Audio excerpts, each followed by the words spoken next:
This is Borders Rugby Special on Borders Rugby Radio with Stuart Cameron.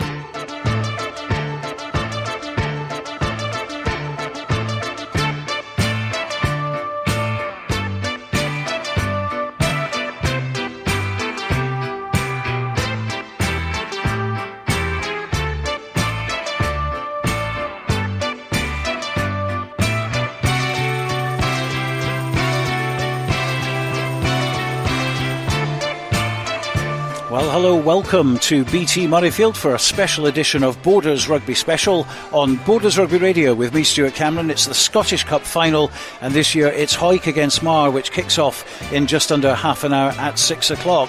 Hawick, of course, have yet to be beaten this season, and if they manage to win this evening, they can rightly be called the Invincibles. They already have the Premiership in the bag, and they've retained the Bill McLaren Trophy for, would you believe, 23 matches. So they'll certainly start as favourites, but as we know, it's not always the favourite that wins. And although Hawick have beaten Marr 3 times this season already, this is not going to be a walk in the park for the Greens at all. Well, our commentary team this afternoon, Dale Clancy, Purdie and Iain Heard. We've got Hugh Brown at pitch side as well, but let's bring in Robin first of all. And Robin, as I mentioned, Hawick favourites, and for good reason. I mean, Marr have only ran in 1 try against the Greens this season in 3 attempts, but Marr's been able to call in their Super Series players for this match. That's people like Blair Jardine, Grant Baird, Craig Miller. How much of an effect is that going to have?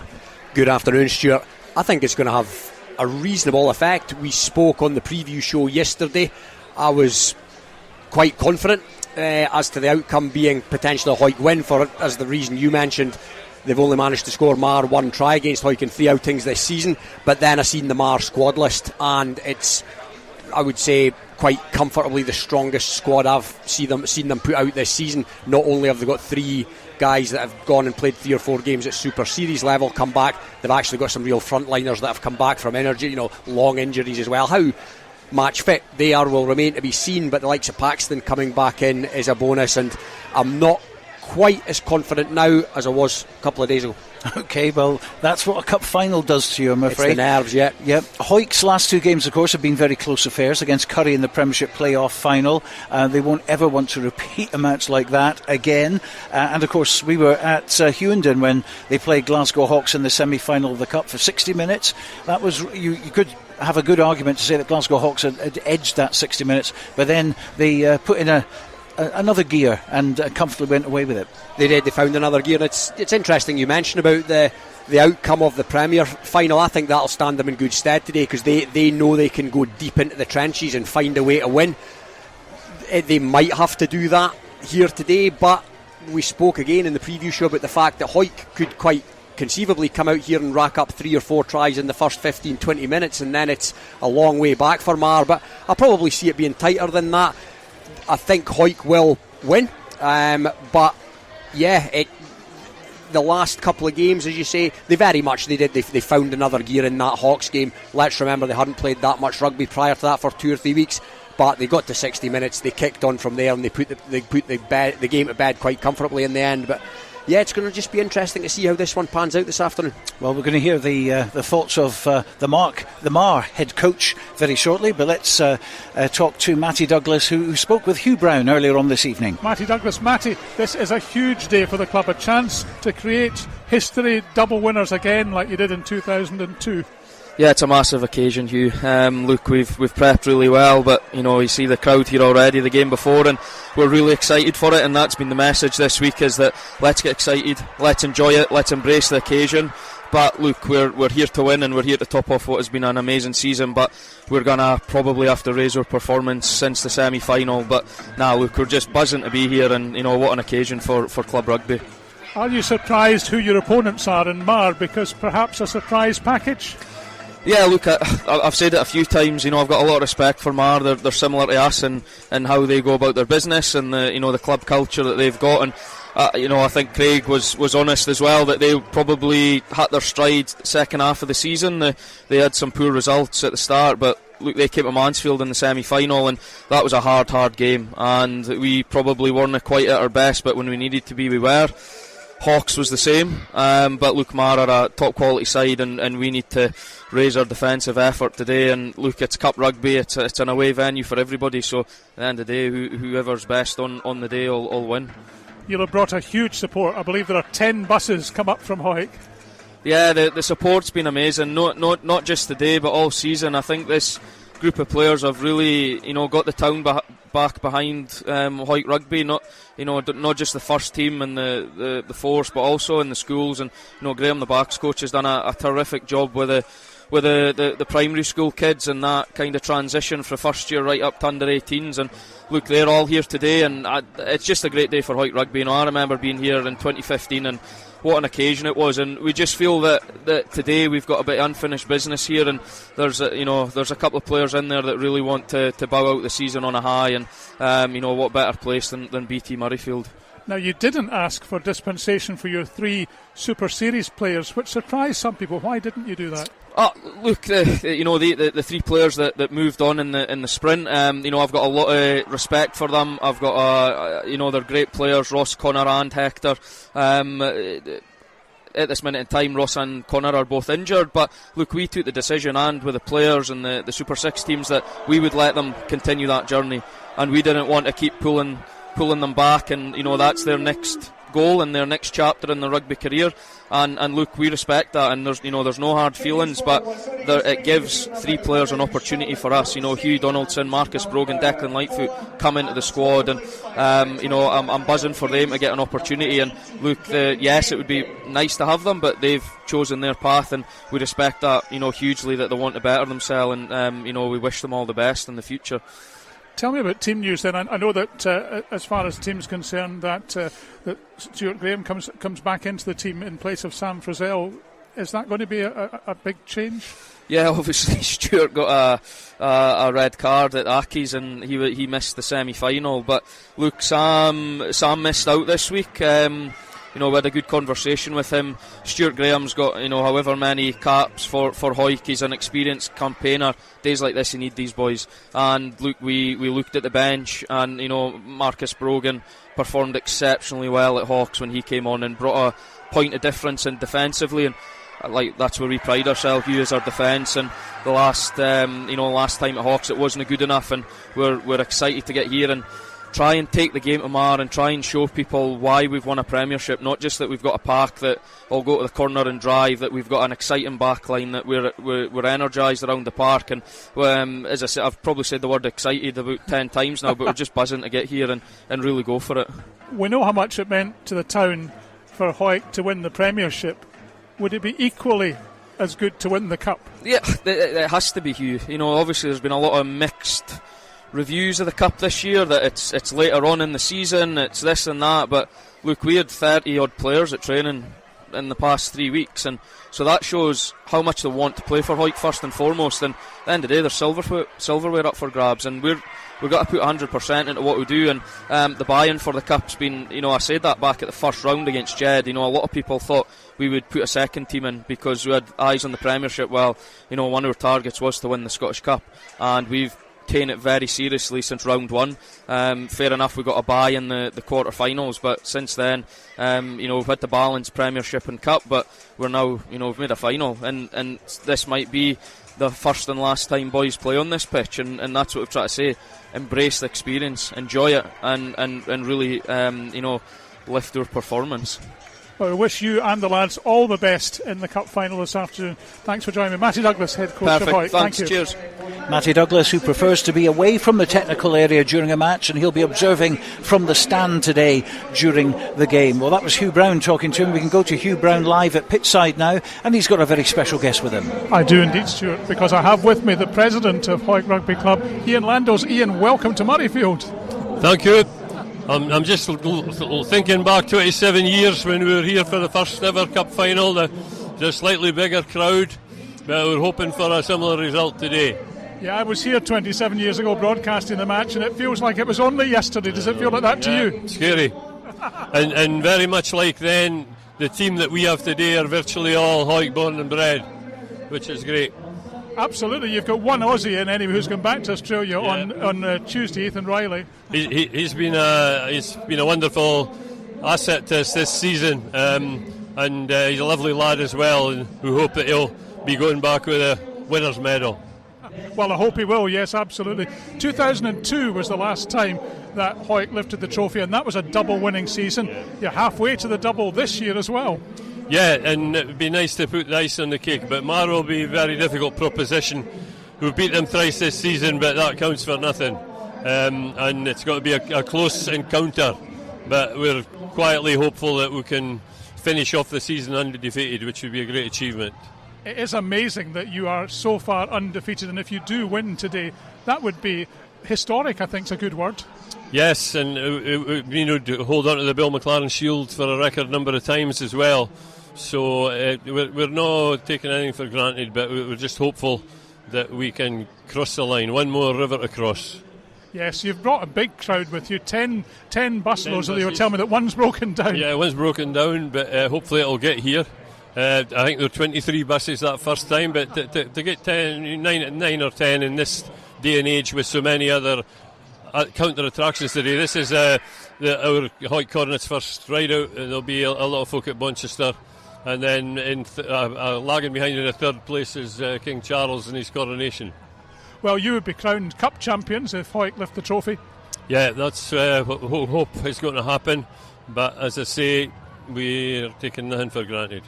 Do you think rugby in Hawick in the town is in a good state? Because some of the teams have struggled to put teams out this season. Yeah, the Linton have had a hard season, and the Quins have managed to get teams out, but they have quite a few players in their 40s. But the first team and the force have done really well, and we've got a good setup there. We've got some good boys coming up for Hawick Youth next season as well, so hopefully all will stay. Hawick will still be very much involved in top class rugby.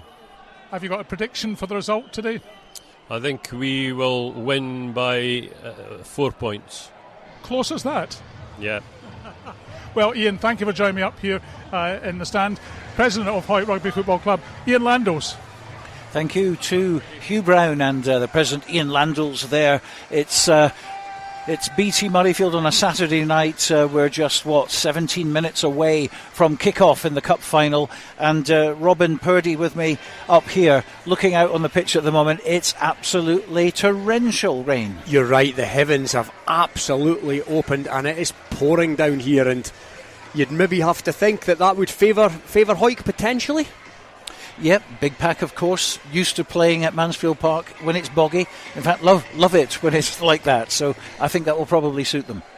Yeah, I would say so. I don't think they'll be perturbed by it anyway, but let's not forget about some of the backs Hawick have got as well. In particular, that man, Ethan Riley. He has been an absolute revelation since arriving. I seen it announced, I think it was on the offside line, when I woke up the other morning that he's heading back to Australia, and that was almost day ruined before it had even started. He's been that good. He's taken them up a level since his arrival, and it's possibly been one of the catalysts for this remarkable season that they've had. What a player. And I think he's taking another Hawick player back with him as well. Is it Connor Sutherland, in fact, is going? I think it's maybe Rory McLeod. Rory McLeod, yes, actually, I think you're right, yes. Rory's on the bench today for Hawick, and he's a good player as well. He would walk into the first 15 of many teams, and I mentioned in the preview show, by all accounts I've heard that he causes his opposite number all kinds of problems when he comes on into the scrum, but that's the level of depth Hawick have got at the moment. They have got an outstanding scrum. Matty mentioned about the players that have gone to Super 6, and did they have the opportunity to bring them back?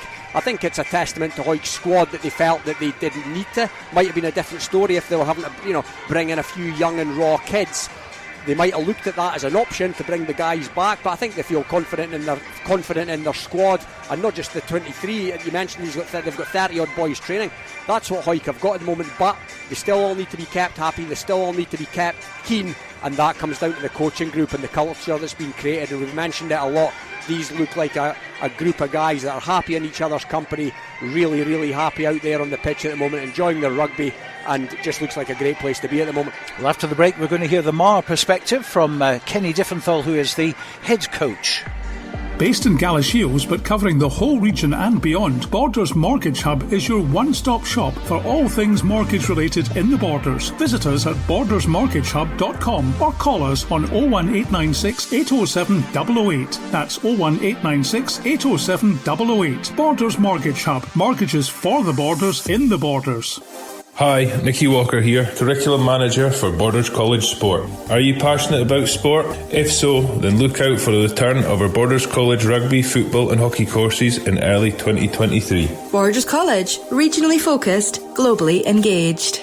To commemorate the 7th anniversary of the opening of the Borders Railway, an 8 DVD box set is now available featuring the complete series Borders Railway from start to finish, plus the full hour-and-a-half documentary 5 Years On, which examines the possibility of an extension to Carlisle, plus extra features including a cab journey along the entire Borders Railway, all for the special price of just £14.99, including post and packing. You can get your copy direct from hotdisc.co.uk/shop. That's hotdisc.co.uk/shop. The 8 DVD box set, The Complete Borders Railway, is available now.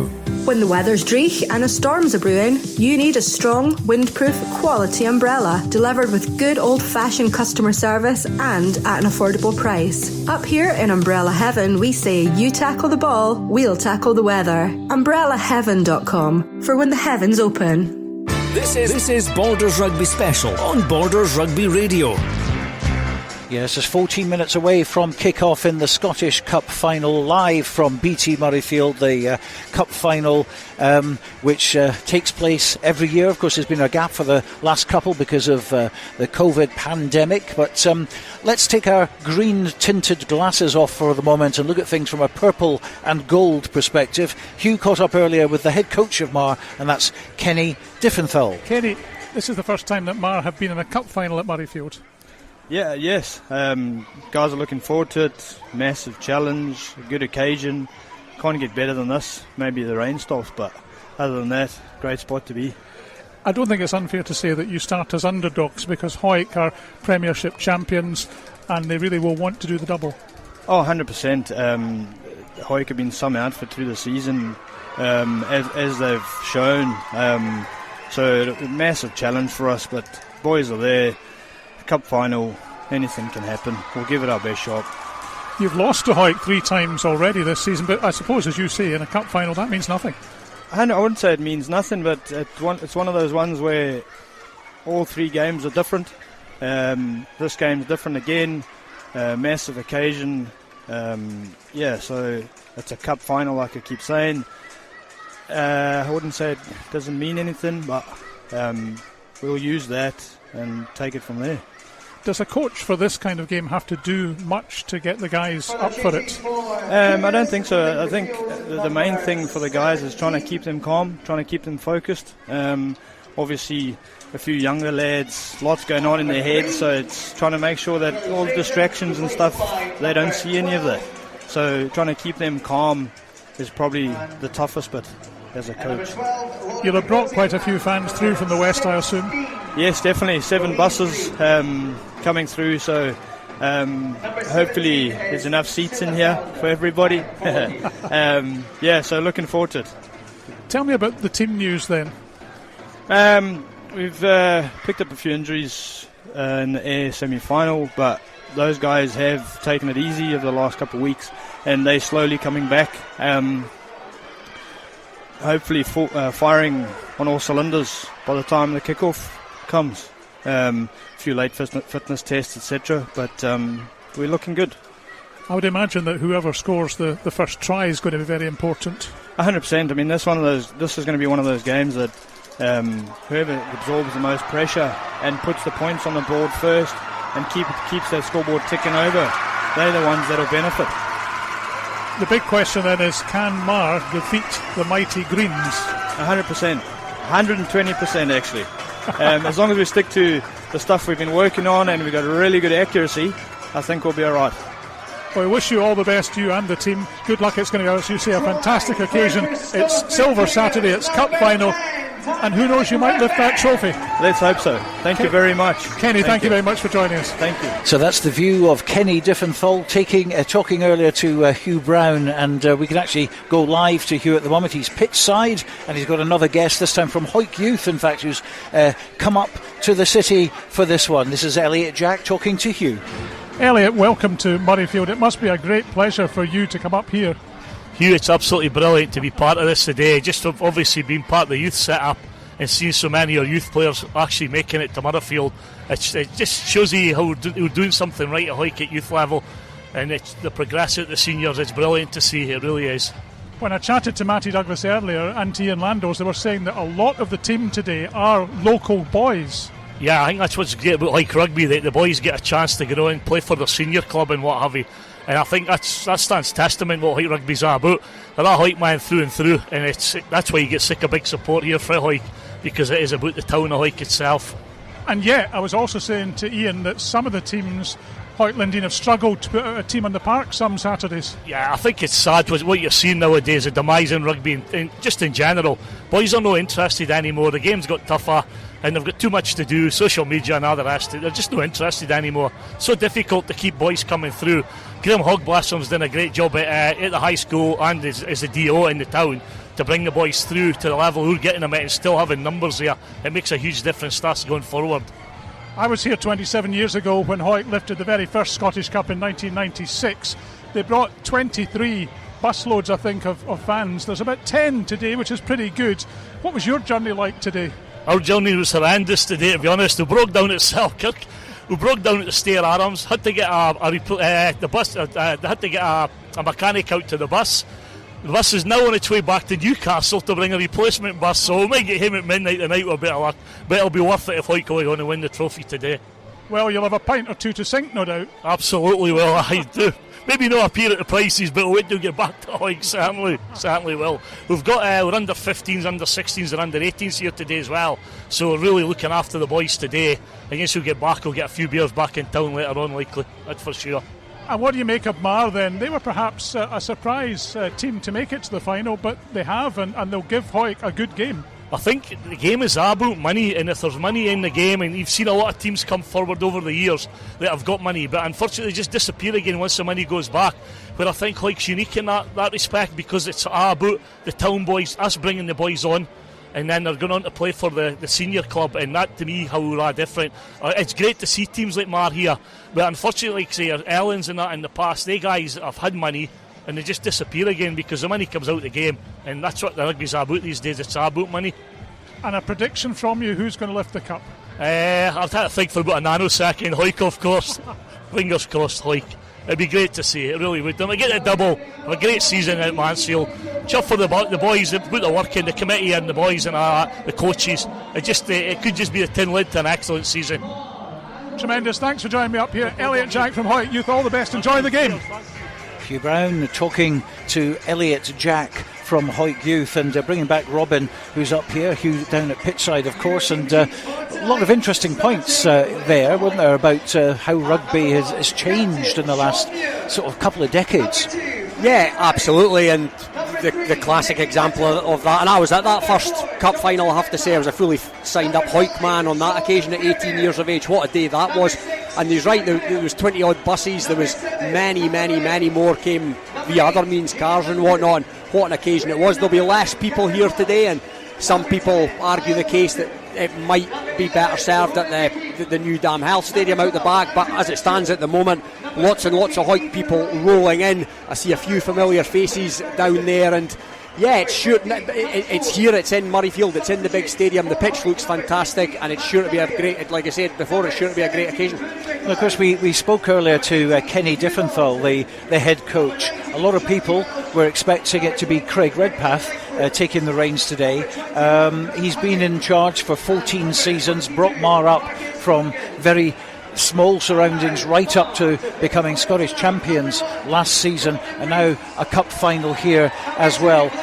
But clearly, looking at the press reports this week, there's been a difference of opinion between Craig and the club. He won't go into any details yet. I'm sure he will after the final. But a sad ending, really, for Craig, who's been largely responsible for the club, being where it is today. Very sad indeed. If what's to be read in the media this week is to be believed. Well, it will be. There's something happened there somewhere along the line, clearly. I think it's really, really sad.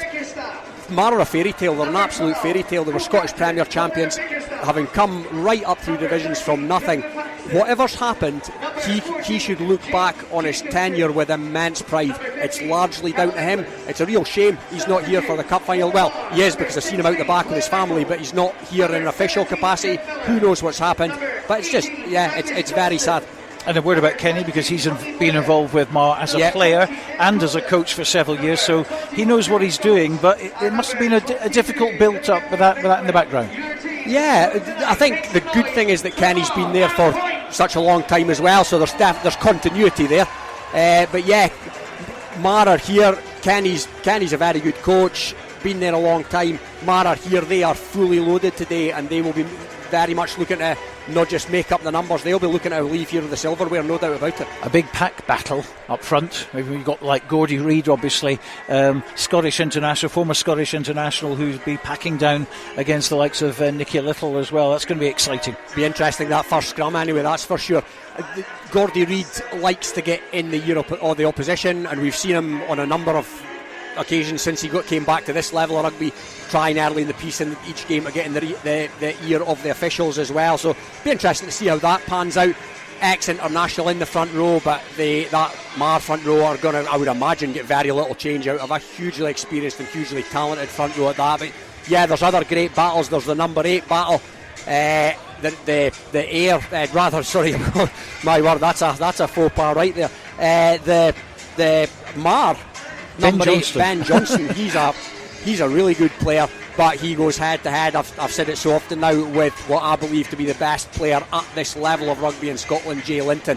Wide open spaces, firm track out there for Jay Linton, just about ideal for a player of his quality. That's going to be an interesting match-up, but yeah, I would not be surprised if Linton comes out on top on that one. And we've got to mention Matty Douglas. We mentioned him on the Friday rugby preview. Of course, 28 years old, already a premiership in his first season in charge, and now taking Hawick to a cup final and undefeated.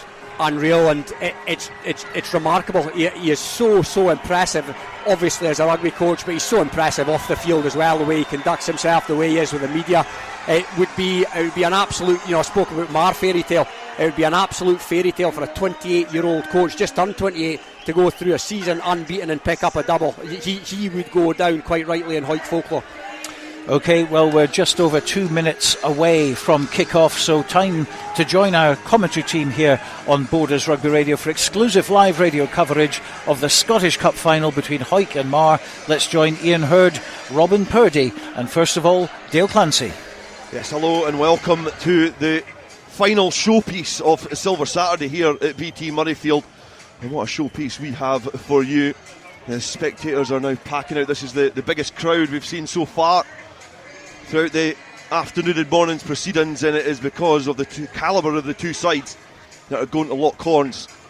The rain starting to just drizzle onto the turf here at the home of Scottish Rugby. The mascots either side lined up, waving their respective flags for their hometown clubs, just awaiting the arrival of both teams. And certainly this is just one of those games that really does whet the appetite when it comes to club rugby, because there's so many stories involved that you obviously have been speaking about in the build-up, but it just comes down to this 80 minutes.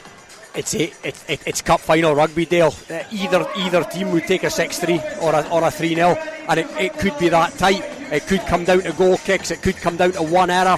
Who knows what's going to happen? It's a difficult one to call. As I said to Stuart earlier, I thought earlier in the week that Hawick, I couldn't see a way really that Marr could beat this Hawick juggernaut, but then I seen the Marr squad announcement. Strongest of the season for me, and like I said before, they're not here to make up the numbers, that's for sure.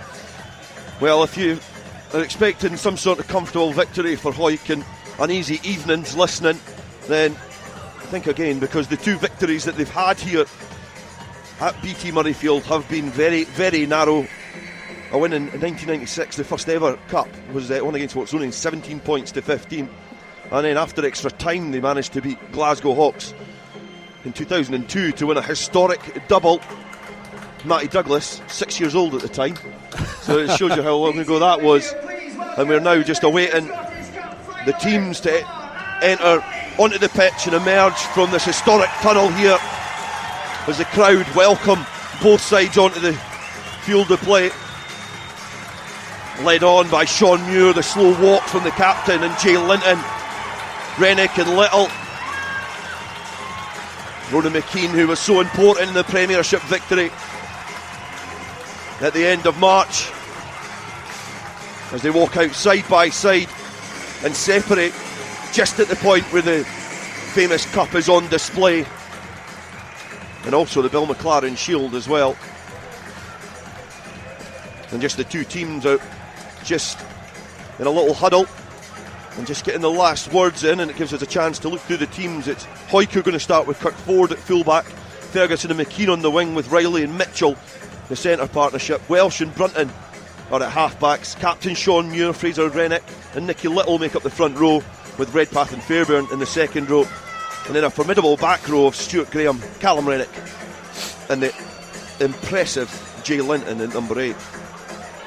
Marr, they line up with Callum Ingalls at fullback, Jacobson and Bickerstaff with Scott on the wing. Connor Bickerstaff will lead the side alongside Colin Sturgeon, but he'll be in centre with Gregor Paxton. Sturgeon lines up alongside Grant Baird at half-back. Front row of Reid, Jardine and Acton. Andrew Murray in the second row with Grant Young and Ben Johnson at number 8. Match officials are just ready to get things underway. David Young is the man in the middle, and this is sure to be a brilliant spectacle, and it is going to be Kirk Ford. And we're looking on from the west stand. Hawick playing from left to right. Play is underway and it's kicked deep into the Marr 22, and the clearance kick is just sclaffed off the boot, and it doesn't make much inroads, and it's almost, apart from scoring any points, it's a dream start for Hawick. It is absolutely a dream start. That's an old school shank right off the left boot by the Marr player that collected the deep kick-off, and it gives Hawick a really good early platform from which to mount their first attack. It looked like it was Ingalls who tried to clear his lines, and there's a chance now in really sweaty conditions to get the ball to the tail, and it's been stolen by Marr. Not able just to loop that ball over the jumpers there for Marr. So Hawick cough up territory now. It gives Baird a chance to kick downfield from the box kick off the head of Welsh, but it's been very fortunate because it's fallen to Ford. Ford evades the first challenge but not the second as Marr make their way up to the 10 metre line inside Hawick territory. Welsh now looks to find Muir, but nobody's there, and it's a little bit nervy from the Greens now as Brunton has to sweep up. Hawick now their heels on their own 22. Jay Linton tries to carry forward but is charged back by an encouraging Marr drive.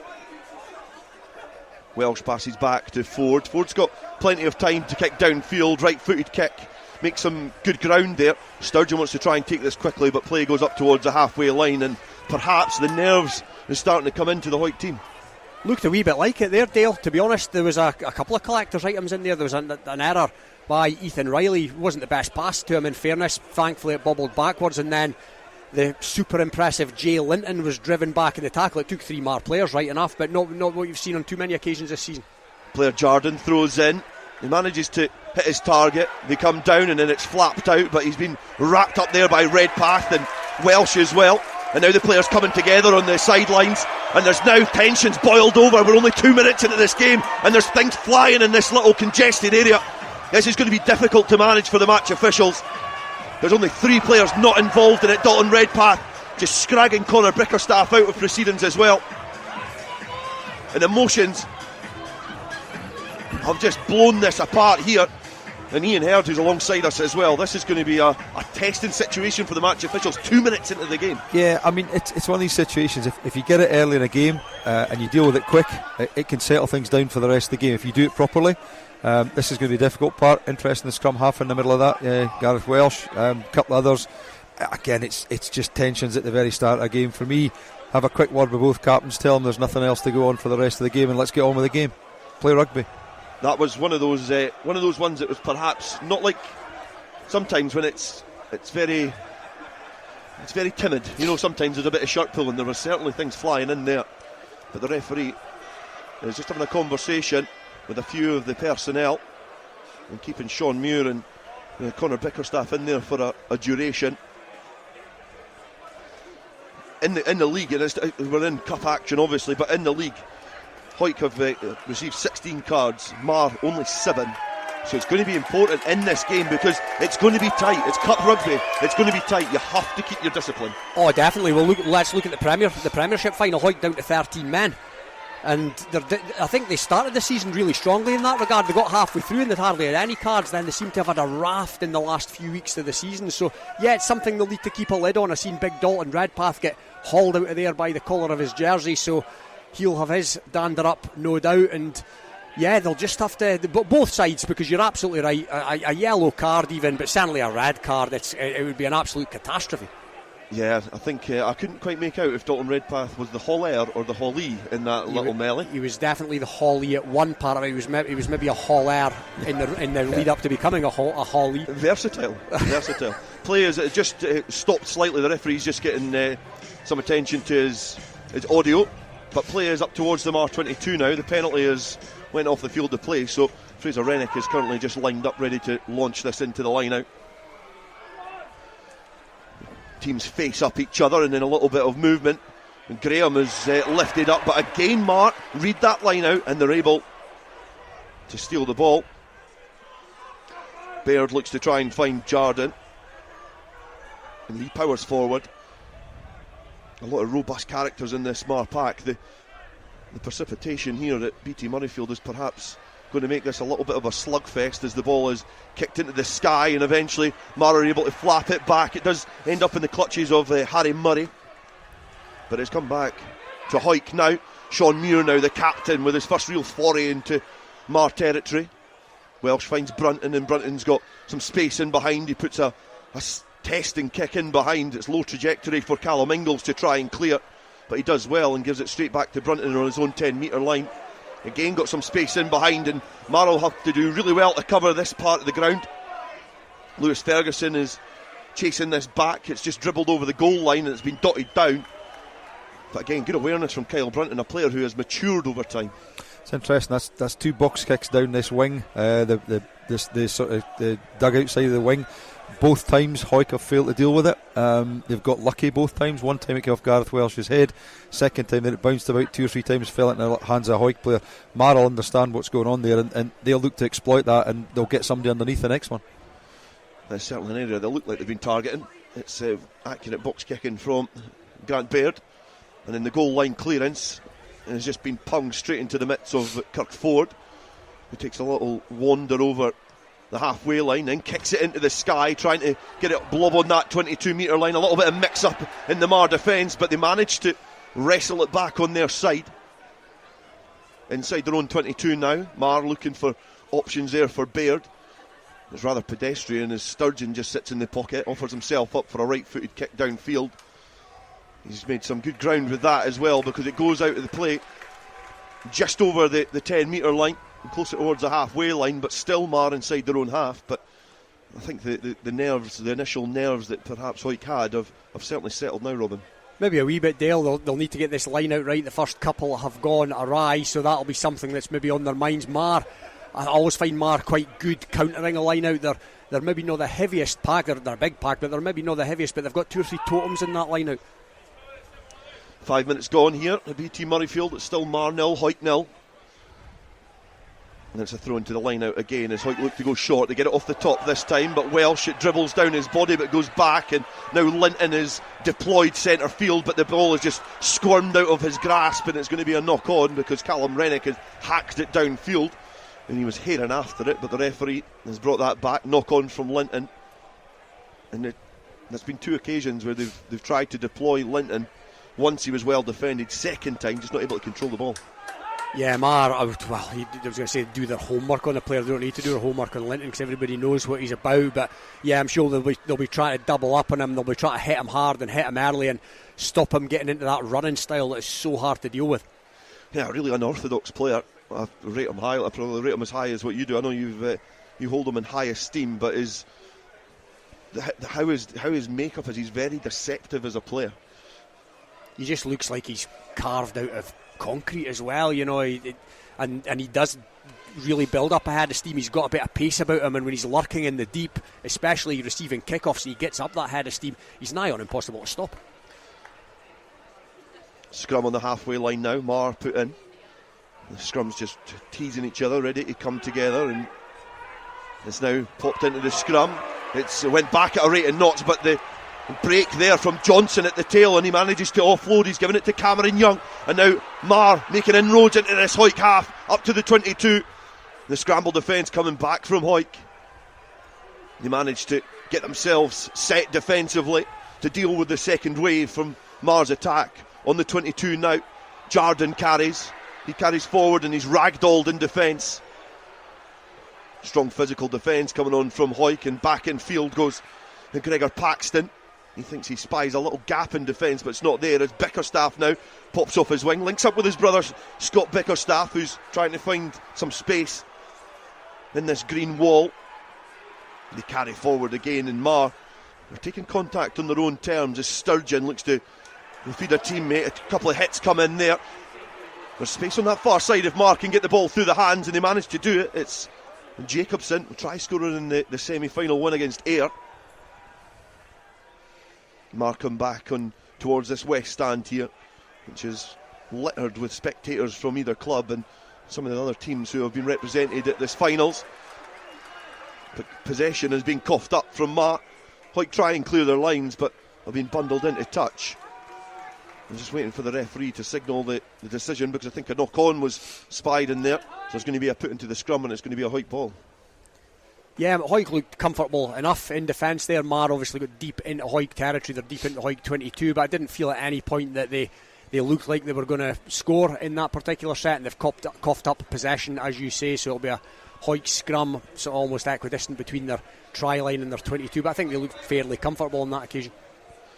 Yeah, the referee just calling a little bit of time off, but it's been one of those games. It's been a really tetchy opening. You know, both teams really feeling each other out. Had a chance either side as well, but you can kind of sense the tension between these two sides. I know, and trying to keep a lid on it as well. Absolutely. I mean, I think that first scrum was very interesting. Hawick put everything into that 8-man shove. You got that sense that Marr knew exactly what was coming. The number 8, they channel one ball, very quick ball. Number 8 picked it, and off they went. And obviously that meant that the wing forward on would be the blind side for Hawick was obviously in pushing mode. It gave Ben Johnson, the number 8 from Marr, lots of room to move, and I think actually if they'd kept on going and drawn and passed, I'm not saying they would have scored, but they would have got an awful lot closer than they did. It was maybe a bit. It was good initially, and then it sort of fell down a bit with their inability to draw and pass. Yeah, and you think that nudge, because of the momentum it was going, Hawick had already made about a metre or two for the ball carrier before he'd even moved a foot. So it was a sign of intent from Hawick, but it was well read by Marr. And now they put into the scrum. As the rain, it certainly doesn't seem like it's letting up here in the capital. It's still drizzling down. Peter Kay would say that's the rain that soaks you right through, isn't it? It certainly is. It's coming down heavily now, actually. The Cameron Young for Marr has departed the field just to get a bit of medical attention, and the scrum's solid this time. And Ethan Riley now, a player who we've seldom mentioned in this game so far, just pops himself forward, but he runs into trouble because he's isolated himself. The support not getting there quick enough for Hawick, so it's a penalty to Marr, and it's a chance to get the first score of this this cup final at BT Murrayfield. Yeah, and I think on the balance of play so far, we're 10 minutes in. I think if Marr kicked a penalty here, that would just about be a fair reflection of how things have gone so far. But Hawick won't be worried. They've got far too much about them for that. They've got the confidence of a team that have not lost a rugby match this season, so it's early days yet. But Marr certainly have shown that there are going to be no pushovers here this afternoon. Angus Johnson is the replacement for Cameron Young, who's still receiving some medical attention in the dugouts in front of us here. No bad man to bring on. I know, yeah, it's certainly. I was looking at the squad, they've got a really strong squad on the bench. Marr, it's a penalty attempt here. Sturgeon, it's just on the 22, right hand side of the posts.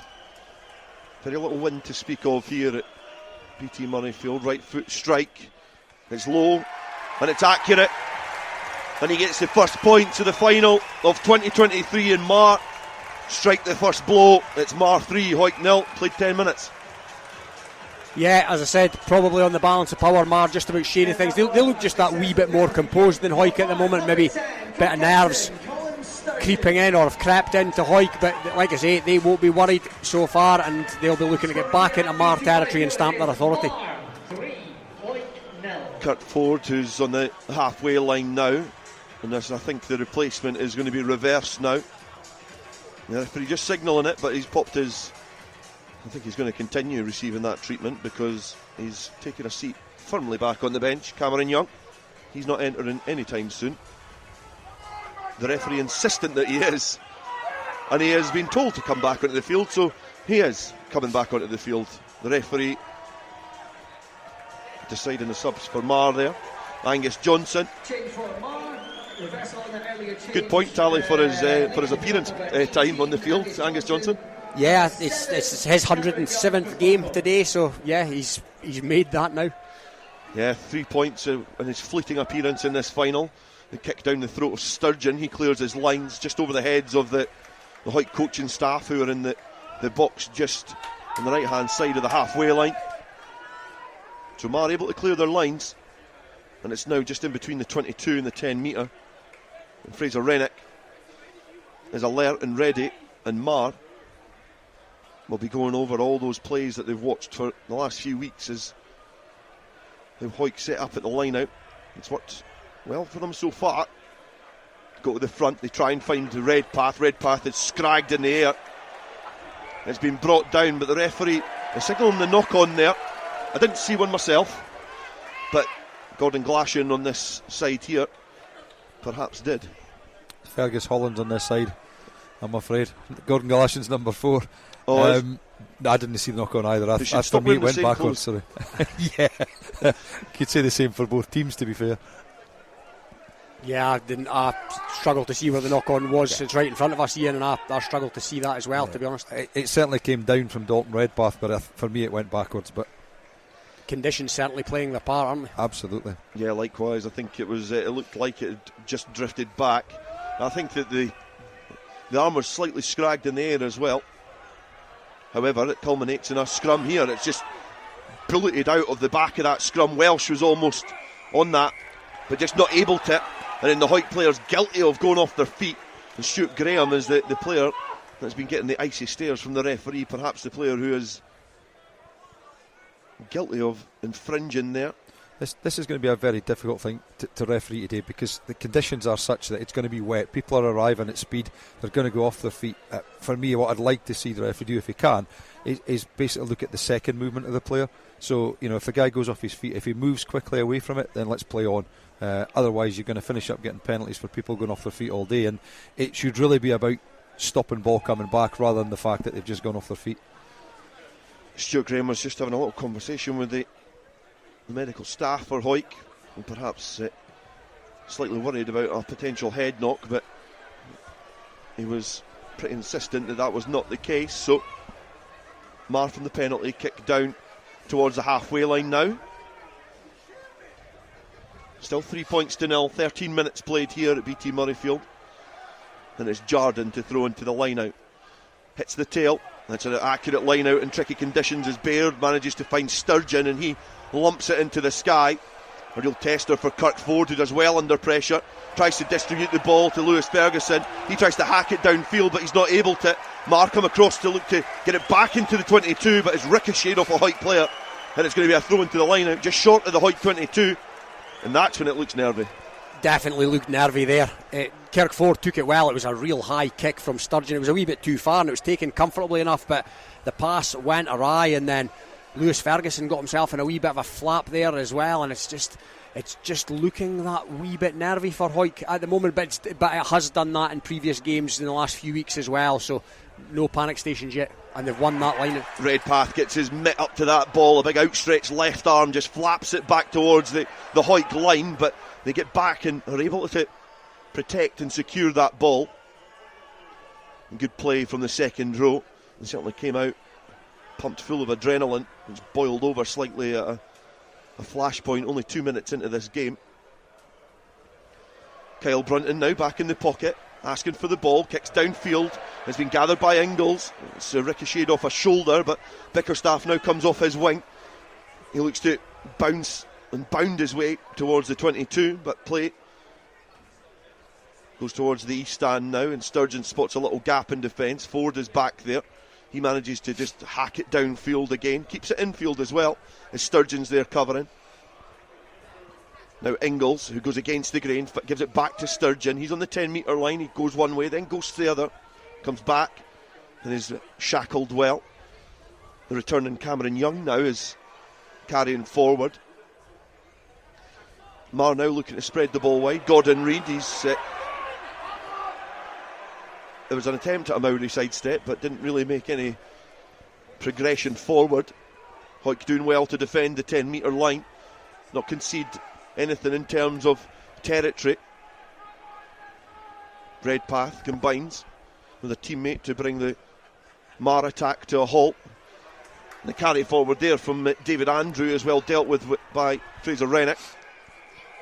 And the penalty is going to go the way of Marr again.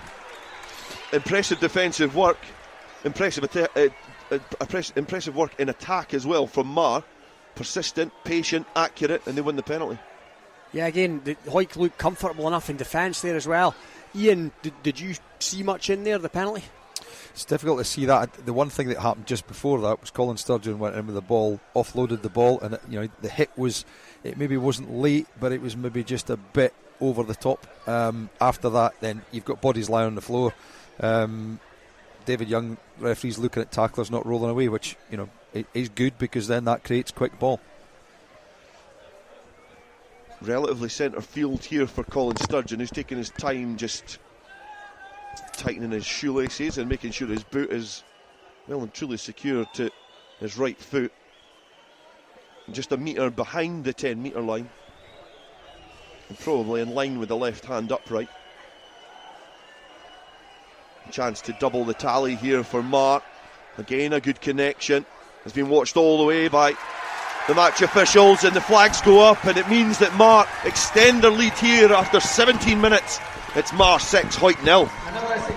Interesting start to the game. Like you say, we're nearly 17 minutes in, and Hawick have not really thrown a shot yet, Dale. They've been, they've looked a wee bit nervy. They've conceded 3 penalties to none. I make it a couple of which have been banged over by Colin Sturgeon. So yeah, Marr not going to lay over and get their tummy tickled this afternoon, that's for sure. Ford, again a deep test and telling kick downfield from the restart, finds Sturgeon. He's got Ferguson for company, and Sturgeon kicks it all the way back to the halfway line at an acute angle, which Fergus Hollins does well to mark. Yeah, it was a really good kick. He took it well from the kick-off, Sturgeon, and he's got a bit of class about him, hasn't he? He's the top point scorer in the regular Premiership season. So, yeah, good kicker from hand, good kicker from the tee.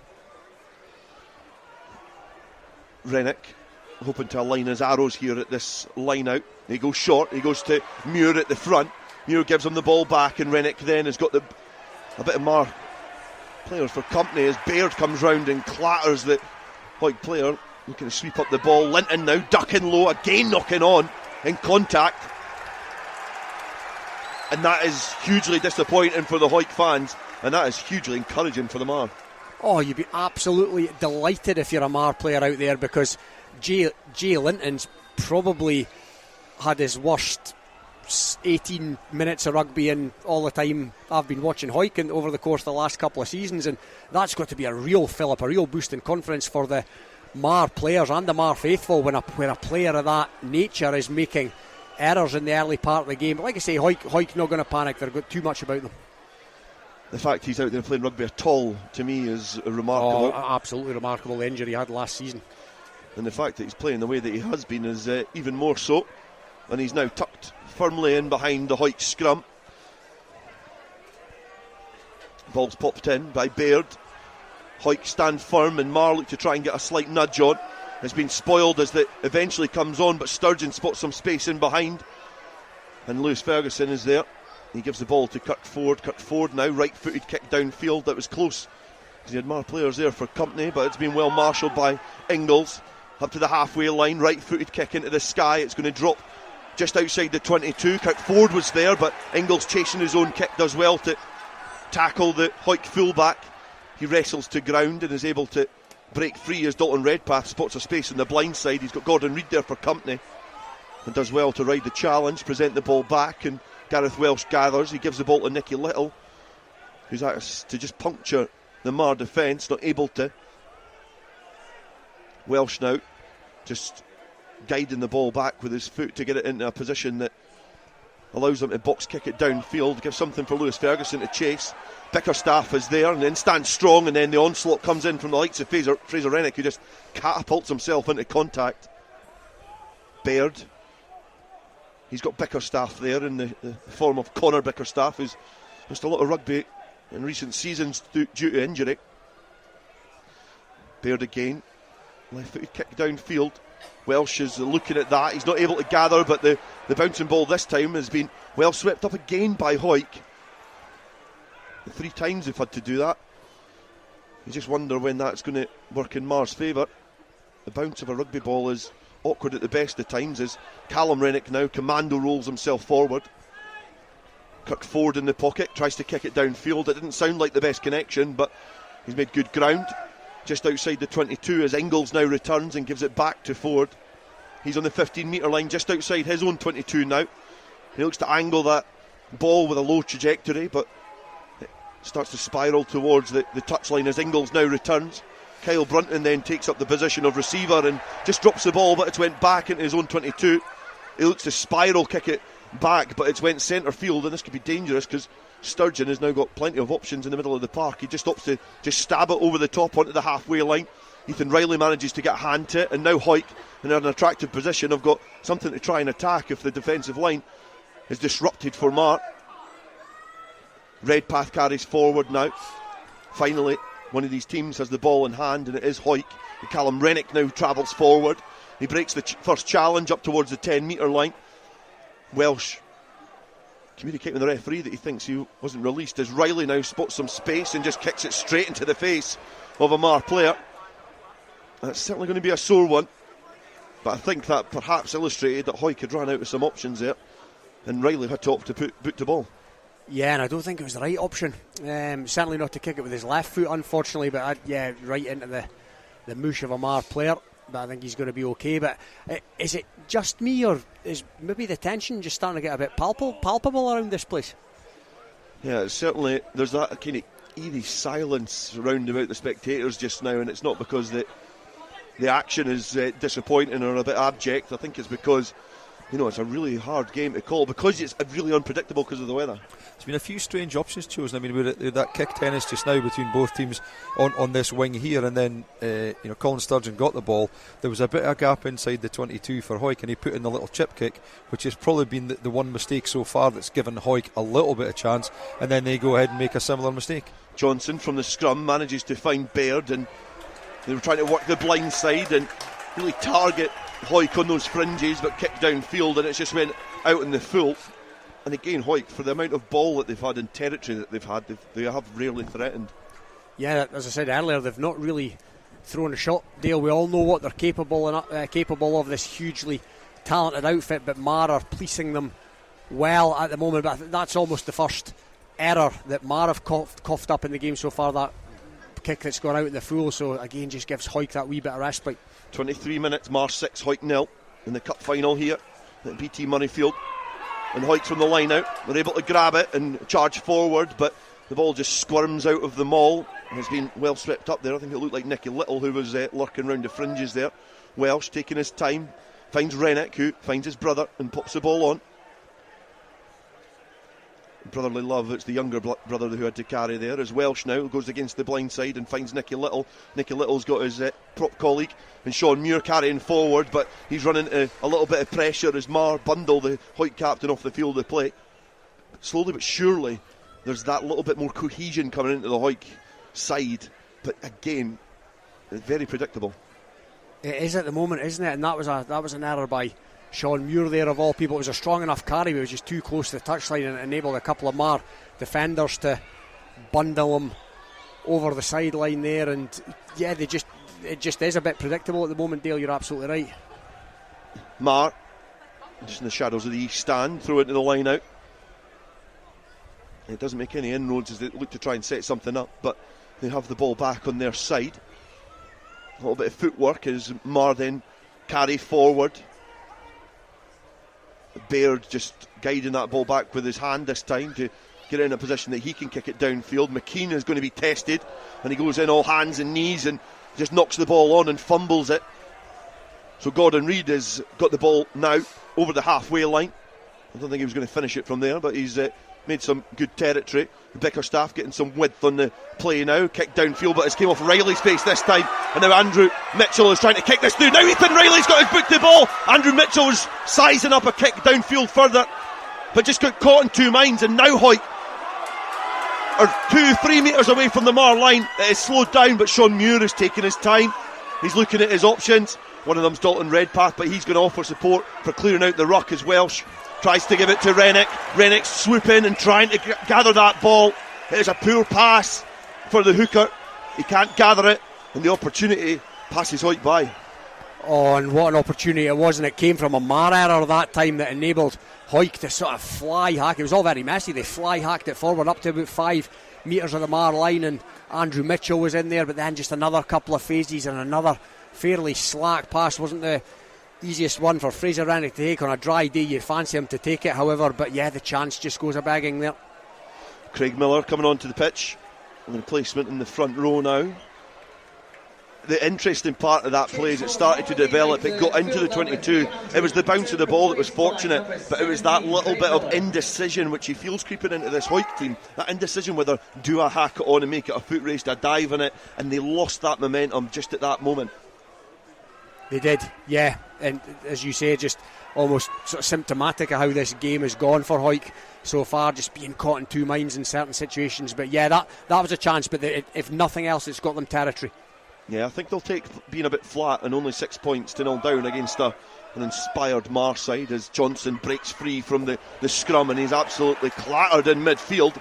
The penalty is going to go the way of Marr by the looks of things for the high challenge. It was a big hit in midfield. Yeah, I think it's probably... I mean, I think the first hit came in from Ethan Riley, which looked okay, but I think it was maybe the way that Ethan Riley tackled him. The second player came in and it looks like that's been the arm that's caught him high. But I agree with you so far that this is a Hawick team that just look nervous. They don't look comfortable on the ball. They're not sure what they're doing. Marr just seem to be getting, even though Hawick defence looks good, Marr are getting that half a yard every time they make a drive, whereas more often than not Hawick are being stopped in their tracks. Kevin Reid, who's in the dugout for Hawick, will be disappointed he couldn't catch that ball as it was kicked off the field of play by Marr. Well, he's played in both Hawick. He played in both Hawick wins here, so he knows what it's all about. He knows what it's all about here. Line out to the tail is well gathered again by Marr. It's come off the top and then given it to Sturgeon. He kicks it high into the sky and then chases Ford, and Ford, who just had his 1 foot on the ground, is then hammered by the on-rushing Marr defence. The Marr players are attracted to that breakdown area and then start to disperse and spread the defensive line as Kyle Brunton puts boot to ball. Again, a low spiral kick to try and make it difficult in this sweaty surface here at BT Murrayfield. It's then returned back downfield. Brunton's waiting. He's got Ford in his 22. He then right-footed kick downfield. It's over the 10-metre line, and there's again players just lurking and waiting, and this one is Jacobson this time, and he pops the ball into the sky. Brunton's watching. He thought about jumping but then opted not to. He brings it to ground and then he's got some supporting players there, and now Hawick look to break free from inside their own half. Callum Rennick doing well, offloads back inside Welsh, who was herring towards the 10-metre line. The ball's there ready to play. Hawick sniff an opportunity and think that they can disrupt this Marr defensive line. Redpath dragged into the breakdown. Next in line to be auxiliary scrum half, then gets to the 10-metre as Shawn Muir acts as pivot, gives it to Brunton. Brunton gives it to Redpath. Redpath has just left that behind him. It's a knock-on. The referee signalling there's an advantage to be played, and Marr now think they spot some space in the backfield. Look to kick downfield, and it's into the 22. And it's just outside the 22, so it's going to be a throw-in to Hawick. But again, sloppy in possession. More errors, isn't it, Dale? It was Dalton Redpath on that occasion. Again, it wasn't the most sympathetic pass to the big man, it has to be said, but just when they get that bit sniff of possession, sniff of territory, it's so clear to me that Marr I don't know if they've come here with the intention of hoofing it into the Murrayfield sky every time they've got it. I don't think they fancy Hawick under the high ball. I don't know if they've come with that intention or they've just worked it out early. Rennick to chuck into the line out. On the 22 again. The movement towards the tail and then turns round and finds Redpath in the centre of the line out, and he finds a huge chasm in the centre of the Marr line out because he's just hot-footed his way towards the Marr 10 metre line. Shawn Muir carries forward now, just lurking in the wider channels. Half an hour gone here. Marr 6, Hawick 0. As Welsh passes back to Brunton, he then kicks downfield and gets a little bit more length and height on it this time. Ingalls is waiting in the backfield. He returns it. And Kirk Ford has to backstep and retreat to try and gather the ball. Right-footed kick back downfield towards that halfway line, and that is a great exit kick. Great kick there from Kirk Ford, who was caught in the wrong position but certainly made amends. He did indeed. It came back off his fingertips as he was chasing the Marr kick back towards his own try line, and he's hoofed that fully 50 metres up to the halfway line. And again, just that bit of respite offered up by one of Hawick's class acts. Throw-in is going to go to Marr. Again, Blair Jardine is going to throw in here. Manages to find the tail, and again off the top as Marr looked to try and play quick and just give it to Sturgeon, and he's just kicked it into the sky again. The mark has been called by Kirk Ford, and that's intelligent play. It will perhaps put in two minds for the next time Colin Sturgeon gets the ball in hand as to how he's going to attack that phase of play. But I think it's only going to cut to one mistake. If you look at that there just now, I mean, there was no Hawick player back. They just basically hoped that Kirkford was going to catch it, which he did a really good job of it. But I think Marr will just keep putting this ball up and up and up, and they'll hope for one mistake because Hawick are offering very little in the way of coming back. They're just kicking it back to them. It's a complete contrast of styles, isn't it? Because Marr, they are physical up front and got really big, robust ball carriers. That is Hawick's strength, but they've got the guile in the backs at Marr. And they're not able to find their target. Blair Jardine has just thrown that over the top of the line out. So it's going to be a penalty to Hawick. And that's a rare round of applause, perhaps, because the discipline from Marr has been pretty good, but Hawick do win the penalty. Just inside the Marr half, a couple of metres in from the touch line. So a chance to kick it downfield and try and put some pressure as we enter the closing stages of this first half. Yeah, by my reckoning, that's Marr's first penalty conceded, and we're nearly 33 minutes in, so you're right, their discipline has been superb so far. But Kirkford's, again, made a decent effort there from a tight angle. He's made a really good effort, actually. Yeah, I was looking at the way that the assistant referee marked the line and where the ball went off. I did think from this angle it looked a little bit closer, but that's just because of the angle that I'm standing at the back of the gantry with. It did look like it was a really telling kick when it left his boot. I thought that could have been really, really close to towards that 5 metre line. He's a real master of what you might call that sort of banana kick. Yeah, definitely. Yeah, he's good at executing that. Rennick now, again with the ball hoisted above his head, looks to try and find Graham, who does well to win that back, because it looked for all intents and purposes it was in Marr hands. And now Hawick carry forward and look to build some momentum. Callum Rennick now slingshots himself towards the Marr defensive line. Welsh has got Redpath. Redpath's got Riley outside him, but not need him this time because he's just ducked down and just burrowed his way into the chests of the Marr defenders. The pod comes around for Hawick and it's Shawn Muir. He goes to ground quickly as Welsh then recycles the ball and gives it to Fraser Rennick. He ducks down again, going into contact. A 10 metres shy of this Marr line. Jay Linton, he goes one way then goes the other. He rolls out of contact.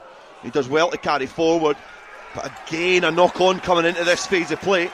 I couldn't quite see who was the guilty party there. It was Jay Linton again, I'm afraid, yeah. I just sometimes wonder about that. Going into contact, is it just, I'm not saying ease back on it, but control the ball. Don't worry about the physicality of the hit. Control the ball, set it back, because they just had a little bit of play there.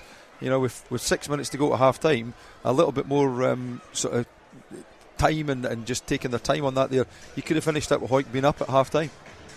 The thing is there, and I very rarely see it, especially when your confidence is low. Say you've had a bad start to a game, that tip on and putting somebody through a pocket to get that momentum into your team's movement, that's the sort of thing that just brings the rest of your game back again. It comes flooding back. Yeah. Because it's quite predictable at times, you Yeah. feel, in this game. Especially there with Linton, that's my point. Definitely. And I think Iain made a really good point there. Linton absolutely bust a gut there to get that extra few inches, and he might just have been better served going to ground and sort of presenting the ball. But you always, in this day and age, you always run the risk of a Marr defender, a jackler coming over, and then the ball's away anyway. So it's a really tight one. And playing with pride, he's trying to make up for the errors he's had so far. He just wants to. He's just an animal that Absolutely. wants to steal every single inch that he can. Absolutely. That he can. He's an absolute class act. Scrum's come in, it's starting to crab towards the side, but it looks like it's got a little bit of ascendancy on the Marr side. The referee is going to bring that back, and it's going to be another chance for Baird to pop the ball into the scrum. The introduction of Craig Miller has certainly worked for Marr. Interesting stat about him. He played every minute of every Premiership game this season, which for a prop is utterly remarkable. Robin AI Purdie alongside us here in the commentary box. Chat RJP. Scrum again has got another chance to lock horns. Patiently, the referee watching over it as they then combine, and Baird pops the ball in. Again, the onslaught coming on from Hawick, and I think they're going to win the penalty this time at the scrum. A pump of the fists. The relief from that Hawick pack to win and arm wrestle that penalty from the referee. And Shawn Muir has a little point at the sticks here at the BT Murrayfield, and it's now up to Kirk Ford. Yeah, one of the league's top marksmen's coming forward, and this should be meat and drink to him. And the Premiership semi-final at Mansfield between these two teams, Hawick had Marr in all kinds of trouble in the scrum, so they've clearly come here today. As Iain mentioned, I think it was the very first scrum, Hawick put everything in it to try and shunt them off the ball and sort of exert that authority, and it certainly worked on that occasion, because this is an imminently kickable penalty for Kirkford. Right footed kick just to the right hand side of the posts in the 22. Slow little step back and then forward, and then right footed connection, and then as true as you like from the Hawick fullback, and he gets Hawick's first points of the final. 36.5 minutes gone here at BT Murrayfield, and it is now Marr 6, Hawick 3.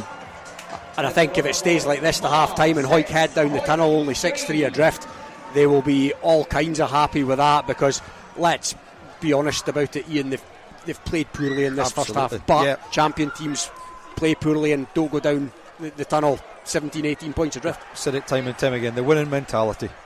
Kick downfield from the restart from Marr has been gathered by Hawick on the 22. Welsh, right footed kick downfield, and Ferguson is heading onto this, tries to get an arm on it, but it's been knocked forward. Then the play is now starting to creep towards the touch line, but the referee has spotted that Nicky Littles just came in at the side, and I think he would have been legal if he was wearing a Marr shirt, I think, but he was certainly coming in at the wrong angle there. Yeah, it's just one of these ones where that maul's getting pushed about so quickly. Marr are trying to flood it back in field, because they're looking to try and keep the ball in play, because obviously Scrum has just struggled, lost giving a penalty away, and just losing the bearings a little bit and coming in for the side. Marr, a couple of minutes left to go in this first half, have kicked towards the Hawick 22. There's a look around, and there's plenty of Hawick bobble hats and the purple and yellow hats as well, the purple and gold. Matty Douglas has certainly got a stern look in his face in the technical box at the back of the West Stand. He's from the line out. Welsh is just guiding that back with his foot at the breakdown, kicks it downfield, again asks Ferguson to get his running spikes on and put a bit of pressure on this. And great work off the ball there. Fraser Rennick, who was first up there, along with Riley. Ferguson there in abundance too. Marr carry forward up towards the halfway line. 15 metres in from touch here. Another carry forward from Marr, and looking to try and flex their muscles.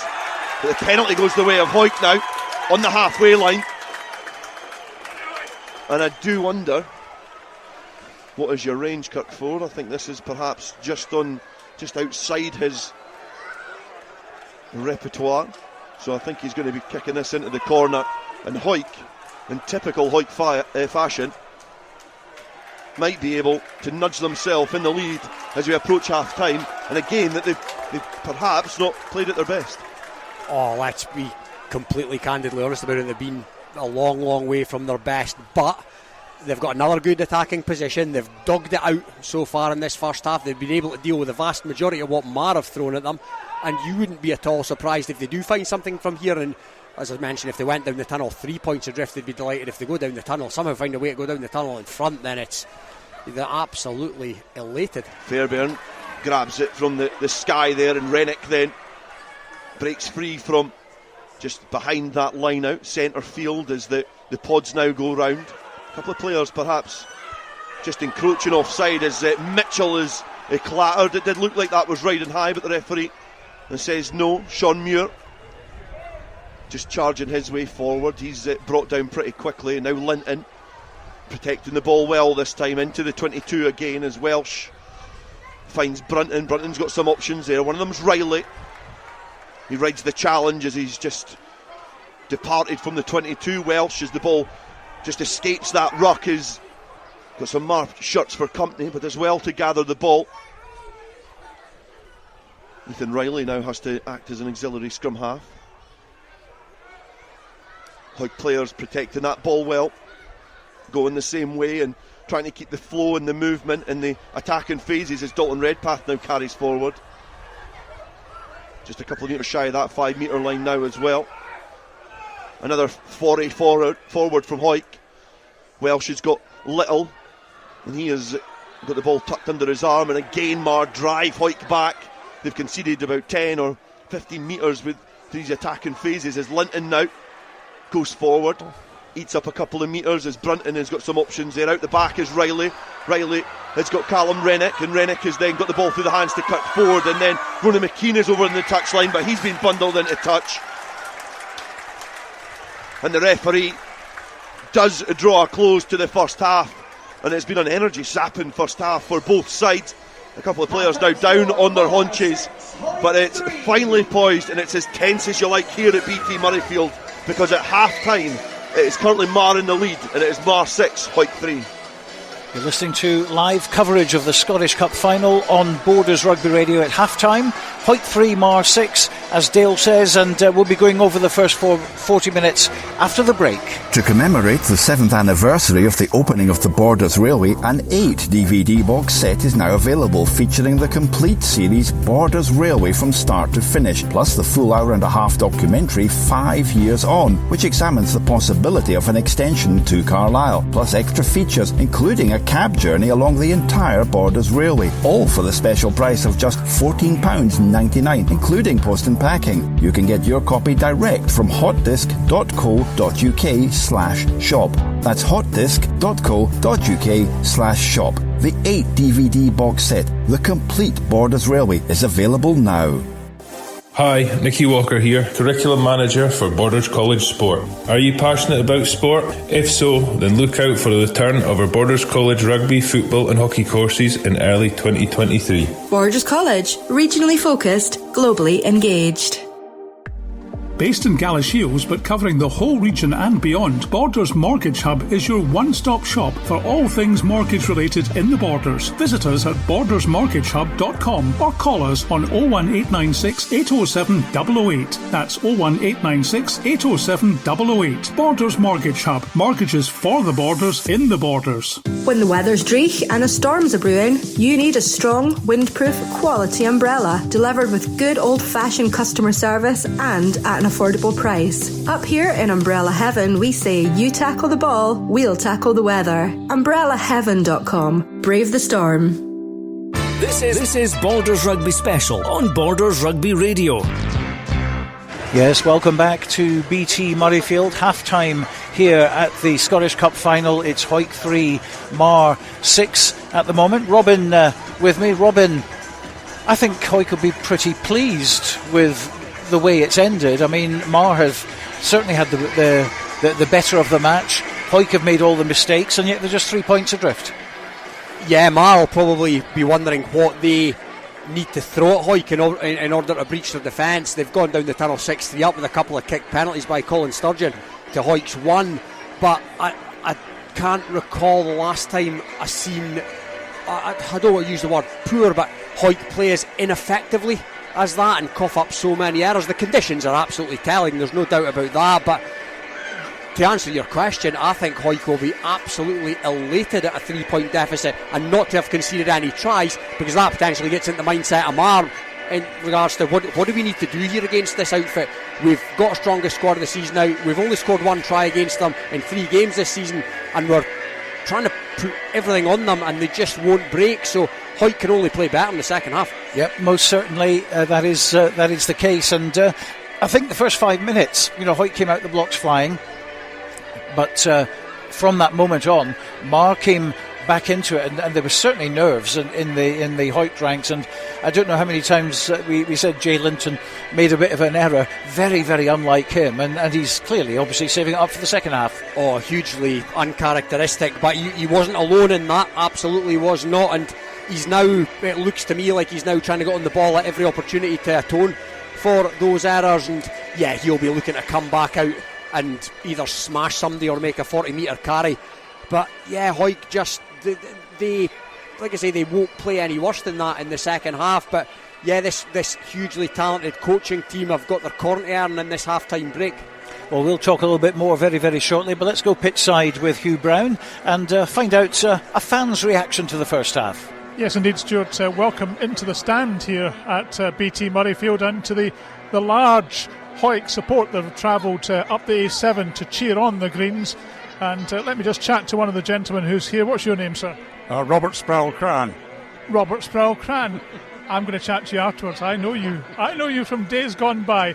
Robert, it's nice to see you cheering on the Greens. It's not been the best of halves for them. I think both teams are finding a bit of difficulty coming to terms with the size of the pitch. It's vast, and it means that the angles of their touch kicks have to be completely rethought. But I think there's been a momentum shift towards the end of that half, and I think Hawick are starting to come through again now. Did you think before the game that Hawick were the favourites, because they're unbeaten up till now, not a single loss this whole season in Cup or League? And often they've seemed to have won with 13 men on the pitch, so I think that's something that's going to be really important, as I say, with the size of the pitch here. Hawick always tend to be stronger as the game goes on. Their fitness levels are phenomenal. The set piece, the scrum is going really, really well, but the line-out hasn't functioned yet. And it was quite interesting towards the end when they were 6-0 down and they got a kick in front of the posts. They could have kicked to the corner, but obviously they didn't have the confidence to get the driving maul going, so they settled for the 3 points, which was probably wise in the circumstances. And they've made some mistakes too, some silly mistakes. Jay Linton particularly, we were saying there, who's a very good quality player normally. Maybe it's just nerves. Could be nerves, but I think also the ball must be quite slippery. It's quite hard to tell from up here, but there have been so many fumbles and knock-ons. Some maybe slightly harshly judged that didn't necessarily go forward, but let's face it, if you drop the ball on the ground, you're asking for trouble. Definitely, and I think you're right. Conditions are going to play a part in the second half if the rain keeps falling. I think that's right, and I kind of still would put my money on Hawick. I think they will come through stronger. Marr they've given it their best shot so far, but I can't see them keeping that up. Maybe it's just mad green optimism. But have you been watching the Greens for a long time? Yes, for quite a number of years, and I used to live up in Aberdeen, but moved down to the Borders again probably about 12 years ago, and I've been following Hawick since. I was on the committee for a couple of years, and I just think this is the strongest team we've seen for a long, long time from Hawick. But you're still optimistic they'll lift the cup? I have to be. Robert, thank you very much indeed for chatting to me at half-time. Robert Sproul-Cran, a man who's no stranger to broadcasting, I have to say, Stuart. Know him from years gone by, from another station, another radio station, shall we say. Meantime, it's back up to you in the commentary box. Thank you to Hugh Brown there, and interesting to get the perspective from a Hawick fan. Robin, it was heavy rain throughout in the first half. It's kind of gone off a bit now, but certainly it's played its part. And it's interesting that Colin Sturgeon has been kicking practically every time he gets the ball. It's high balls up to Kirkford, who, to be fair, has dealt with them very, very well. But that tactic of theirs is pretty evident. It is indeed. I don't know if it was a pre-match tactic, but certainly the first two that they hoofed in there caused all kinds of confusion in the Hawick defence down this main stand side here at Murrayfield, if you like. Hawick kind of emerged pretty lucky from both of them, so I don't know if Marr have just decided, right, we're going to stick everything up in there. As you mentioned, Kirkford's dealt with most of it with aplomb. A couple of the kicks have been a wee bit too far and they've gone in his breadbasket, but yeah, Marr just looked to be peppering the Hawick back three at every opportunity. So heavy rain out there, but it's brightening up, you have to say. And of course, a high penalty count as well against Hawick, which will not go down too well with the coaching staff, presumably. Yeah, most of them were in the early piece. They've actually not coughed up all that many. I think it turned out to be 5. I think they all just came pretty quick. It seemed more, didn't it? Yeah, it did. And I think they realised, and then it was Marr actually in the second part of that half who became on the wrong side of the referee. But yeah, Hawick just seemed to concede a few in a short space of time. But to their credit, they look like they've worked that side of the game out. They've worked the referee out, and hopefully they'll be back in the good books in the second half. But you mentioned the weather, and we spoke beforehand that it would probably be right up Hawick Street. It couldn't have been anything but, because some of their absolute class acts have been coughing up errors that I can probably attribute to the weather. So Kenny will be in the dressing room, Kenny Dithenfall, that we spoke to earlier on, and he'll be kind of wondering how to unlock this Hawick defence, because they had all the opportunities. They've played well. Hawick have made a lot of errors, and yet they're only 6-3 ahead. And similarly, Matty Douglas in the Hawick dressing room will probably say, well, look, forget the first half. It's 0-0 as far as we're concerned. Let's go out in the second half and play like we know we can play. Yeah, there's been very little by way of clean breaks from both teams, and Hawick have probably shaded what there has been in that regard. But it looked Marr's best chance of unlocking the Hawick defence looks to be peppering them and hoping for an error coughed up in the backfield that they can then capitalise on the territorial advantage. But it's an absolutely stoic Hawick defence, as it's been all season. I think what did they concede in the main league? In the sort of main part of the season, they only conceded 226 points, which is a frankly ridiculous statistic. So Marr will have to find something, because you imagine that there's going to be Hawick pressure coming on. But Hawick are going to have a purple patch. I would be astonished if they didn't have a purple patch. And if it remains 3 points, 6 points in Marr's favour, then I feel Hawick are going to claw that back. And you mentioned about the defence, and Marr, of course, looking for tries. They've only scored 1 try against Hawick all season in those 3 matches. Indeed, and that's where the question comes from. How do we breach this green wall? It's going to take something. It might be an error, it might be a spilled pass, but Hawick have got that much dog in them that their scramble defence is great. All forms of defence are great, and yeah, Marr are going to have to work hard to unlock it, that is for sure. Well, the team's coming back onto the pitch now, so let's rejoin our commentary team for live and exclusive radio coverage worldwide of the second half of the Scottish Cup final. It's Hawick 3, Marr 6, and here's Dale Clancy. Marr returned to the field with a lot of urgency, quickly onto the turf here, which is the home of Scottish Rugby at BT Murrayfield. I can see Murray Blair has also emerged into the field as well, so he's going to take his place amongst the 15 for Marr as we start the second half. Hawick lining up to the right hand side, playing from right to left, and they've got to turn round the 3-point deficit which they currently face, which in most circumstances doesn't sound too daunting, but in days like today and events and occasions like today, it is a daunting task to try and claw their way back in. Yeah, but I think Hawick can take comfort from the fact that they probably can't play much worse than that, and they're only 3 points adrift. Second half now underway. The restart is just drifted off on the full, so it's Marr who start the second half with a slight faux pas, because he's just going to give possession back to Hawick, and they can start the second half with a scrum. Conor Bickerstaff, the captain, guilty of just putting a little bit too much on it. And again, it's like the first half. Hawick wished for a great start. Couldn't have went any better. Out on the full. The Hawick scrum certainly had the ascendancy in the second half of that first half, and they'll be looking to exert that rugged authority here again. Gareth Welsh just about to feed, and if Hawick can maybe even receive a penalty from this scrum and put it down the touchline, it'll be an absolute perfect start. Territory and possession are going to be key in the second 40 minutes as Welsh feeds the scrum on the halfway line. Blob in the centre of the pitch, and Linton allows the ball to travel. He gives it to Brunton, and Brunton then kicks it downfield. It's been gathered there by Jacobson. He returns it.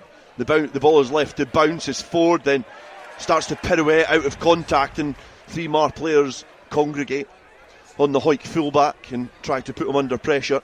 Linton delivers the ball from the base of that ruck, and Welsh now just making his way towards the breakdown, guiding the ball back with his left hand to give him the chance to kick downfield, and he does just that. And Ronan McKean is now skating onto this, and this could be a huge bit of pressure there from Hawick, and they managed to put that pressure on because Graham went round the legs, McKean went high, managed to charge the Marr players back in attack as Bickerstaff has to act as the scrum half. And Conor Bickerstaff, whose first start to the second half perhaps has just invited pressure onto this Marr side, but they've dealt with it well as they again kick downfield and put pressure on these pinpoint box kicks, which they're just putting on the head of Kirk Ford, and he's done incredibly well to stay in the same position with the ball in his hands until the cavalry arrives to drive the Marr resistance off. And Hawick now have got the ball. They're getting wrapped up in contact, but eventually the referee calls for that tackle to be complete as Riley puts it on his left foot, kicks it downfield for Sturgeon, and he deals with an awkward bouncing ball pretty well. He's up to his feet quickly and eats at the ground, kicks it in the sky, and then just puts it down the throat of Welsh. Sturgeon then clatters and has to release as Welsh gets to ground. Fairbairn acting as the most casual scrum half I've ever seen in my life, but is then called into action to drive Marr off the ball. He was standing there, just outstretched arms, waiting for the ball to appear, and it eventually pops out and goes into the hands of Shawn Muir, who burrows forward. Welsh recycles himself and gives it to Brunton. He spots some space and he kicks high. It's a testing high ball. It's went through Jacobson and now in the hands of Ronan McKean. He kicks forward. He kicks it. It's a foot race now. If McKean can get to this first, it'll be the first try of the final, and he gets there. The try has been awarded, and out of nothing, Hawick have been tested all evening with box kicks and high kicks to the sky, and from a nothing kick, Hawick put it into the air. The bounce of the ball benefits Hawick. McKean kicks downfield and shows his pace, and when there's important tries in Hawick colours, McKean comes up trumps. He does indeed. He is the man for the big occasion, and it's almost a carbon copy to the start of the first half, but on the other, with the shoe being on the other foot, because it was Hawick that put up the testing Gary on, and it was Marr that made a complete and utter Horlicks of it. It was hacked for, it was passed in field, it was hacked forward, and McKean, he's a summer circuit sprinter, and he was always going to win that foot race. He certainly tested my vocal cords as well, because it was a great race to the line. A lot of Marr players hating on that ball, trying to get there desperately, but just not able to beat Ronan McKean to the ball. And he comes up with tries at important times, and it's now an important kick as well. And for Kirk Ford to add the extras, left hand side of the pitch here, 8 metres in from the touchline, just half a metre or so behind the 22. Right footed kick from Ford, and it's a good connection. It's curving round and it's split the Kinlan. It's an additional 2 points for Kirk Ford, and it means that Hawick now lead by 10 points to 6. Yeah, it's an interesting start to that second half. I think, thinking about it at half time, I thought Hawick will probably try and run Marr off the ball second half and probably come into the game in the last 10-15 minutes to go and really put the pressure on. I certainly didn't see it from a kick ahead, but it just goes to show you've got to chase the kicks. If you chase the kicks, you've got a chance, and Ronan McKean certainly did that. Bickerstaff from the restart kicks it to Linton. He sizes up his options and then charges forward. An inspired and rejuvenated Hawick has emerged from the sheds here at in BT Murrayfield as Welsh looks to kick downfield. It's been charged down just outside the 22, and then the attempted kick downfield to try and clear their lines is just ricocheted off of a Marr player, and that's a let off from a kick-off as well from Hawick. I think the main thing that will give pleasure to Hawick fans there is the kick was received by Jay Linton, and he reverted to absolute type there. He smashed his way through the first challenge. He made 5 or 6 metres, and not for the first time in this second half. He won a collision earlier in the half as well, as did Shawn Muir, as did Callum Rennick. So Hawick just starting to win the physical battles now as well. Line out, unorthodox, but it comes back on a Hawick side as well, as then Rennick again with the reckless abandon for his own well-being just charges forward. Marr then just catapult himself through the breakdown, and the penalty goes the way of Hawick now, just outside their own 22 centre field. Hawick benefit from the decision from the referee. Yeah, I mean, it's very simple stuff there. Rennick just took it on absolute charge, made 3, 4, 5 metres, gets that breakdown. Hawick did go past the breakdown a little bit, probably didn't secure it as well as they could. Unfortunately, Marr just came straight through the middle and took out Gareth Welsh. Again, if they keep counter-rucking, it's fine, but as soon as you take out the scrum half, it's penalty all day long. They're like goalkeepers in football, aren't they? Very heavily protected scrum halves. One thing about Callum Rennick, I think he was Hawick's best player in that first half. He's had an exceptional start to the second half. He was Hawick's standout player in the semi-final. He is a man on the top of his game. Yeah, he's a really impressive player. The way that he attacks the line, he's a real turgid character. And from the line out, the ball has went to the tail of the line out. It's not been gathered cleanly, but eventually when the ball bobbles and rests, it rests into the hands of Ethan Riley, a player departing these shores on Tuesday, who's taken Rudy McLeod with him as well. Kicks down into the 22. It's been well gathered and it's been charged down, and now Fraser Rennick has got open Brady, and he's under the post. It's a quick fire double here for Hawick, and they go in for a try out of absolutely nothing. Marr mistakes, cleared their lines. It's been charged down, and it is a try for Fraser Rennick, and he slides in for what should have been the easiest of scores for him in terms of his career. And now the Hawick's nerves perhaps are settling slightly. The nerves are settling a wee bit in the commentary box here as well, let me tell you. Fraser Rennick, he's still had a bit to do. Let's not forget the guy is a hooker. He was 15 maybe metres out, Ian, and he had to show a turn of pace because there was Marr defenders around him. Absolutely. I mean, he's reacted to exactly what was happened.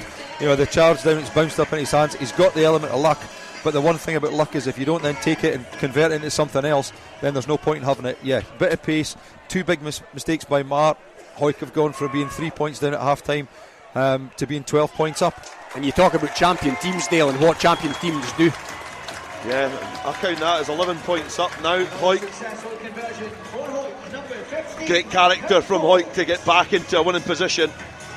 And Ian, you're in great company, by the way, from your maths, because I regularly get the score wrong, so do not worry at all. I just revelled in the opportunity to correct you, but it is now Marr 6, Hawick 17. The worrying thing, it took me nearly 30 seconds to work out it was 12 points and I still got it wrong. Jay Linton again from the restart makes good ground as he gathers the ball. Welsh passes back into the 22. Ford is there to receive the ball, right-footed kick downfield over the 10-metre line. Marr looking to try and test themselves and work their way back into this game. It was a game that they've been controlling for about 45 minutes here at BT Murrayfield, and then all of a sudden a couple of bounces of a rugby ball and charges down, and Hawick now hold all the cards. 17 points to 6. The 50 minutes gone. Kick downfield has went off the field of play, but it's going to be a throw into the line out for Marr.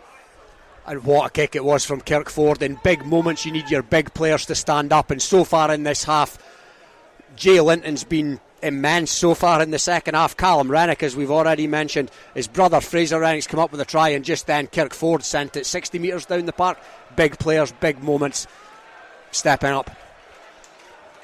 Line out has been stolen by Hawick, and now Shawn Muir is licking his lips at the opportunity just to drive towards that Marr defensive line, now up towards the 22. Stuart Graham ducks into contact and stays tall, and then goes to ground, and has been well defended as Brunton looks to release his backs because Riley's there. He straightens up the line, charges forward and burrows his way over Jardine, who manages to get back up and retreat back at the defensive line to make the second tackle, which is on Shawn Muir, who's coming round the corner along to this blind side. Welsh now retreating and going back the other way as Linton carries forward. It's Jekyll and Hyde from the number 8 because this is a brilliant turnaround as Andrew Mitchell puts boot to ball, asks Lewis Ferguson to run on it. He almost gathers, it's been knocked forward, and then the dribbling ball goes over the line, but the referee going to bring that back for a slight knock on. But it was a great build-up play there, and it's great to see Mitchell put his boot to the ball and size up his options to give something for Ferguson to chase. Great skill by Mitchell, something he maybe doesn't get enough credit for. You know, he's got all the bash and the bosh, but that was a lovely little grabber. It almost came right up into the kind of outstretched arms of Lewis Ferguson there, and Hawick for all money were in again if that had gone to plan, but they're just winning all the collisions now. Hawick, they're a team with their dander up, and if they score again, or they get the next score and it's converted, this could become quite nasty for Marr. It'll be interesting to hear that half-time team talk that went on in the Hawick changing room, because it has done wonders for the Green Machine, because they've turned this game full circle as they currently lead 6 points to 17 after 52 minutes. They concede the penalty at the scrum deep inside Marr territory over on the East Stand side, so Marr will breathe a sigh of relief that they'll be able to clear their lines, but Hawick relishing the chance to just continue the pressure and maintain a long-term residency inside the Marr half. Oh, they're like a dog with a bone now, aren't they? They're all over their opposite numbers. They're carrying with massive intent. They look like they're enjoying the rugby again all of a sudden. Yeah, a little break in play as well, but it's been an interesting start to the second half, because I don't think even anybody could have predicted it, because we were saying that 3-point margin, it's an interesting game, you know, there's a lot of tension, and then all of a sudden the cloud lifts and Hawick are enjoying the rugby, as Robin said. Yeah, I think when you talk about the half-time team talk, for me, I think Matty Douglas and the other coaches will pretty much have said, look guys, we've played probably the worst 40 minutes of rugby we've played all season, we're only 3 points down, all we need to do is get the basics. We need to get Jay Linton running off the back of scrums, off the back of lineouts, making some ground, keeping ball in hand. I mean, they actually did a really good job of it towards the end of the first half.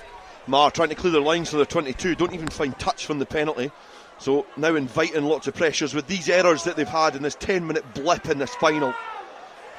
It's been gathered there by Jardine, who just tries to nudge his way forward, uses size and bulk to dislodge the arms of the Hawick defenders as Linton gets himself over the ball, try and steal that back as Sturgeon now has to weave in field, but again he's just been met with relentless green pressure, and getting round the corner there, Miller. It's been stolen on the deck as well, as Welsh just breaks free from the challenge, and Riley now, the broken field running. He goes one way, then goes the other, and manages just to camp down on the Marr 22. Linton carries forward, breaks the first challenge, then the second, over the third, and it takes the fourth Marr defender to bring the towering number 8 down. Not protected at the breakdown, because Marr have just picked the lock and been able just to waltz through and get that ball back, but the penalty is going to go the way of Hawick. Centre field, and 11 points up. This is an interesting decision for the Hawick captain. It is Cup rugby, so you would imagine they're going to be asking for Kirk Ford to step up and take a pop at the sticks.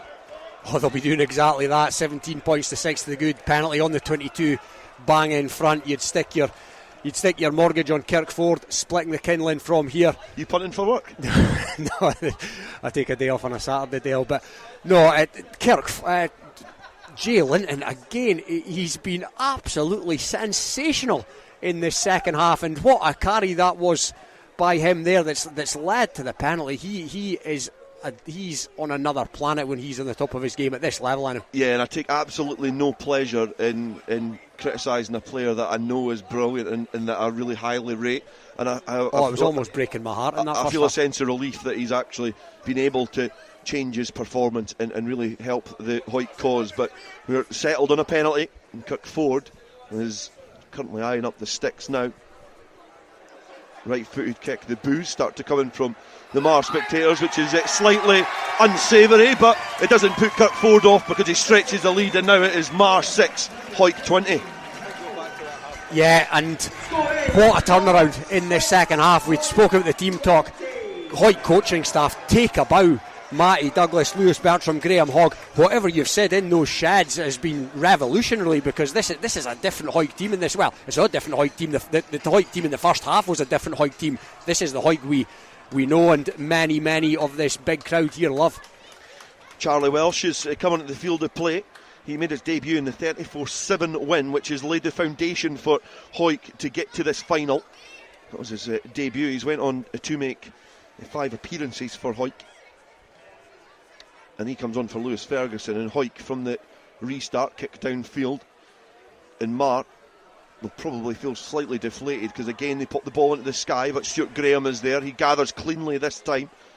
Players all gathering round the one area to protect that ball as Brunton spots some space in behind, and this is a testing and challenging spiral kick which has been controlled by Jacobson well. The right-footed return kick downfield as Brunton has to get across the pitch. He lets that bounce, has to flap it infield, but he's perhaps been a little bit too cute with that, but Kirkford is there to save his blushes. He then gives it back to Brunton. He has to kick it downfield, but Kirkford was absolutely clattered by Sturgeon.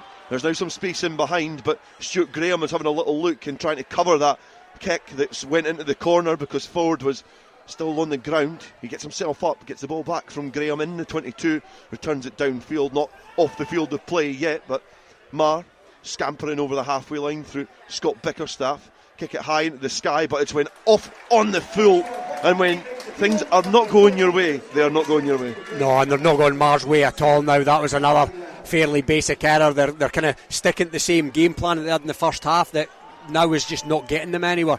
A word there for Stuart Graham, the ground he covered there. We speak so often about Jay Linton and Callum Rennick, but a word for Stuart Graham. Shout out to him, because he maybe doesn't get as many of the plaudits, but he's every bit as valuable to this Hawick outfit. What a player.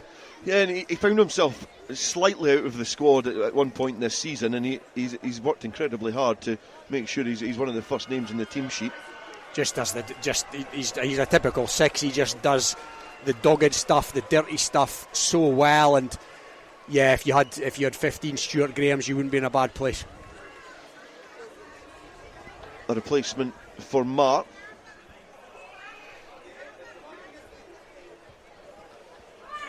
And it looks like Jack Scott has come on for Marr.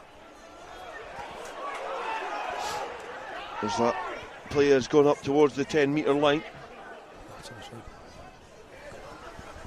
It's now kicked over towards that Marr 10-metre line, and the ball again allowed to bounce by Callum Ingalls. And Marr now looking to try and breathe some life into their effort, and it's the captain Conor Bickerstaff who's trying to do that, but it's just been marshalled by Gareth Welsh, who was sweeping in behind. That bouncing telling ball was gathered well by the scrum half, who's worked incredibly hard and perhaps benefited from a scrum half battle with Hector Patterson all season, and the penalty now goes the way of Hawick. It's all going Hawick's way at the moment. I agree wholeheartedly with something you mentioned there, Dale, about the arrival of Hector Patterson at Hawick, who's been fantastic this season, but what he's also done is brought out the best in Gareth Welsh. He looks like a player that's playing up a level to me this season, and I can probably attribute it to that extra competition. He's in the South squad and he's there in merit. Jack Scott, the replacement for Marr, has replaced Gregor Paxton at outside centre, who perhaps has not had much influence in this game.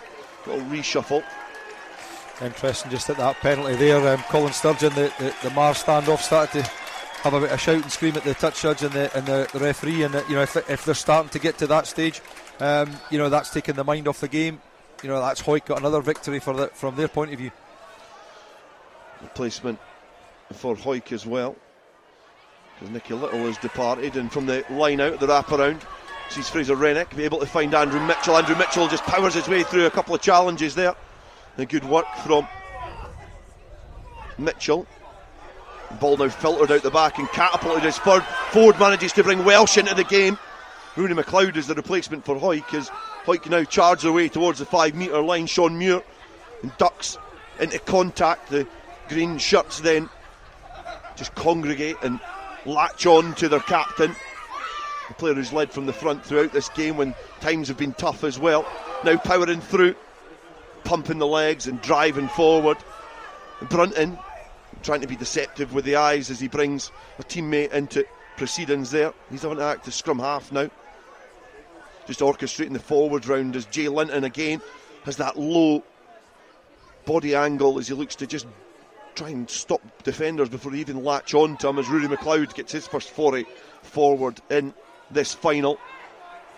Brunton finds Riley with a bit of footwork finds Welsh, and again he's trying to deploy that bouncing off his right foot, cuts back in field. Great work on the far side from the replacement winger, and his outside centre as Shawn Muir is asked to foray forward as he receives the tip on pass. His Redpath looks to just force his way towards the Marr line. Brunton's got options outside. One of them is Andrew Mitchell. He's been wrapped up well by the Marr defence. But again, the ball has come back on a Hawick side because it's gone through the hands of the Rennicks. Fraser to Callum, and McKean is there to offer some support to protect that ball because Welsh is now digging about for it, looking for that to come back on the green side. And now Shawn Muir carries forward the latch again from his teammates to nudge him closer towards that line. Now ducking down again is Dalton Redpath, finding it hard to breach this defensive line again, but patient and calm in the build-up as Brunton gives it out the back to Riley. Now Riley's got Mitchell's got Ford, and Ford's got Welsh just lurking out there, but he just throws the dummy, tries to go for the line himself. The referee has signalled that the score has been awarded. So by hook or by crook, Kirk Ford eventually gets the ball down, and Hawick are in dreamland here. They have certainly harnessed the energy from 2002 when they won the double, and they're almost going to replicate that feat 21 years on, because currently it's Marr 6, Hawick 25. Oh, Hawick fans, get the champagne on ice, or better still, get the skippers out the drinks cabinet and get the milk out the fridge, because you, as Dale mentioned here, are in dreamland. Out of nowhere in this second half, we talked about Hawick clawing their way back into it. They've come out here and they've absolutely blown Marr away as it stands at the moment. Yeah, great playing. He felt it there because it was persistent and patient, and the build-up was great, and you felt when they got that movement going that way. I thought Welsh would have scored, but Ford picked the right option. Dummy powered his way over the line. Just done exactly what they didn't do in the first half, which was they've held onto the ball, they've created phases of play. Maybe it's back raining again, but certainly the first 10-15 minutes of this half it wasn't raining, so has that helped them? Ford from the touchline just angles a low kick towards the post, but not able to add the extras. I think the pain for some of these players from the defeat in 2015, Muir, it was 55 points to 17 they were defeated by. I believe that was Darcy Graham's debut here as well. I was lucky enough to be here to cover that. There was a few professional players as well in the ranks for Muir that day. Busenhow, I think, the fly half, who played for Edinburgh. He ran the show for Muir, but this is a completely different Hawick side who are, I've got a sniff and a taste of history. And what a sensational double it would be if Matty Douglas's team can get it over the line. They're currently inside their own 22 from the restart. Welsh finding Ford, who's just out off his 5 metre line. He's angled a high kick towards the touchline, but it had more height than distance. But I don't think Hawick will matter too much now, because with a 19-point advantage after 64 minutes, you would imagine that they can be let off for perhaps a scrappy kick off the field of play. Oh, they can, and for Marr in Marr's fourth game, we're now at the second half of Marr's fourth game against Hawick this season, and they've scored 1 try as it stands. So where are they going to find 3 from? But stranger things have happened, and there's 17 minutes to go. Marr from the line out are able to eventually wrestle the ball, and Miller acts as a pivot. That gives it to Sturgeon, who's just swarmed by Hawick colours and Hawick players. Having act as 9 there, but Baird, he eventually gets the ball through the hands, and Marr working to the edge and really trying to find the answer to a question that I don't even know if they think they know what the question is, because they're finding it really difficult to breach this defence in any way apart from high angled kicks into the sky. Now Bickerstaff, he's been kept quiet this game as well. That's it, Scott Bickerstaff. And Scott and Connor perhaps not being as influential as they usually are, is now Ben Johnson comes round the corner and receives the ball off Colin Sturgeon. Baird wrestling the ball from that breakdown area, but the referee has awarded the penalty. A little bit of a coming together at that breakdown as well, but they go quickly, and that has been taken forward.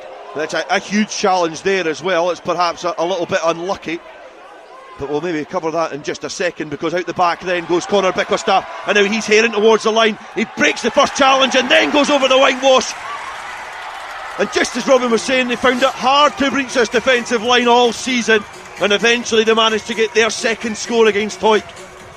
And now Marr breathe a bit of life into their effort to get their hands round this cup for the first time. It's now Marr 11, Hawick 25. That's the first time this half that Marr have actually had 3, 4, 5, 6 phases of play. They've actually created a bit of a gap there. The centre's gone through, he's stepped off, he's bumped the player off, he's stepped off, and then he's gone in over the line. Interesting, that tackle we're talking about. For me, it was borderline. I don't think it was a sort of second shove. I don't think there was anything in it. Maybe a penalty at very most. Yeah, it almost looked like it was almost the ball carrier's fault at that time, because the tackle was in a good position, got in a good angle, and the ball carrier was just kind of rolling over the challenge. Yeah, I think that the ball carrier tried to go that little bit extra and trying to win the sort of second part of the collision, and that's what tipped him up. I wouldn't even say tipped him up at all. Sturgeon with a conversion attempt, and it is successful, so it's now a 12-point margin here at BT Murrayfield. 66 minutes gone, and it's Marr 13, Hawick 25. Yeah, and hopefully we've not spoke too soon, Dale, as Matty Carrier enters the fray, just to hopefully calm things down a wee bit. But yeah, Marr almost out of nowhere, they've managed to breach the green wall, and yeah, I guess there's a game back on again. Matty Carrier, the club captain, coming on to replace Fraser Rennick. He had an influential part in the phases of play which resulted in Hawick winning the Premiership trophy. Accurate line out, and then some carries and protecting ball, and they'll be hoping for something similar from their experienced hooker. He was absolutely outstanding, or another Hawick outstanding player when he came on in that semi-final. We've got a try in that semi-final as well against Glasgow Hawks. And Marr looking to try and escape from inside their own half. You would feel a try for Marr in the next few minutes would make this an interesting end to this fixture.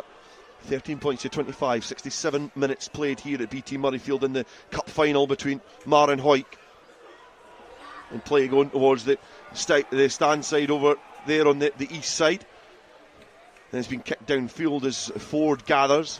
He returns the kick, and he puts a bit of welly behind that as well, because he's been able to kick it towards the Marr 22. Ingles does well to gather.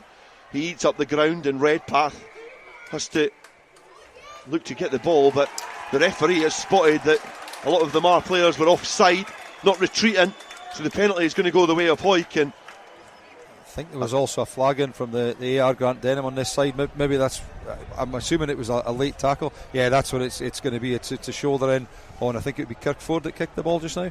So double penalty. Really poor mistake from Marr there. You know, they got back into the game, got to within 12 points. They're probably going to go out with the 2 scores again now. And Angus Johnson comes back onto the pitch. There's going to be a replacement there for Marr, because there's a player getting some lengthy treatment on the ground. That player is Murray Blair, who is limping his way off of the pitch. And it's a chance back at the action, which we're firmly focused on here. It's a penalty attempt for Hawick. They're currently leading by 12 points with 12 minutes left. This would perhaps take it out of Marr's reach as the right-footed kick comes in from Kirk Ford. He goes down to grab his tee pretty quickly. And when you've got the confidence in your abilities of that degree, I should have known as soon as he grasped his green tee on the ground that it was a successful kick, and not wait for the assistant referees, because now Hawick currently lead by 15 points. Oh yeah, and when we were on the preview show a couple of weeks ago selecting our South teams, I said straight away I want him in my fullback, and instantly I said I want him to be the goal kicker as well. That's in a pressure cooker situation from the tee, that's who you want on your side. Jay Linton gathers the ball and manages to protect it, not making any progress forward. He retreats but protects the ball this time. Now Ford in the pocket, kicking downfield, bounces on the halfway line, and then is eventually gathered by the Bickerstaff, who flops over the 10-metre line. Marr will have to put some urgency and tempo into their passages of play if they want to have any realistic opportunity of being in the fight for lifting that cup and the Bill McLaren Shield in the 10 minutes time, because at the moment Hawick, with the 28-13 lead, are certainly in the ascendancy. Knock on from that phase of play there. There's a knock on from Marr, put into the scrum, is going to go Hawick's way, and they can start to really manage the game and manage the clock now. Oh, definitely, because it's a 15-point deficit now, which means it's a 3-score ball game essentially. So, what little under 10 minutes remaining, it would take something ultra special from Marr to come away with the spoils from here, you feel. But like I say, stranger things have happened, and Hawick have got enough savvy about them to not think quite yet that the hands are on the trophy. And I think the conditions are gone against Marr. They suited them in the first half, so they want a dry ball. They want a bit of a dry day now. It's starting to rain. It's starting to swirl around. It's getting windy. Yeah. So that's going to cause a major problem for them because they need to handle. So I think Hawick are, for me, home and hose now.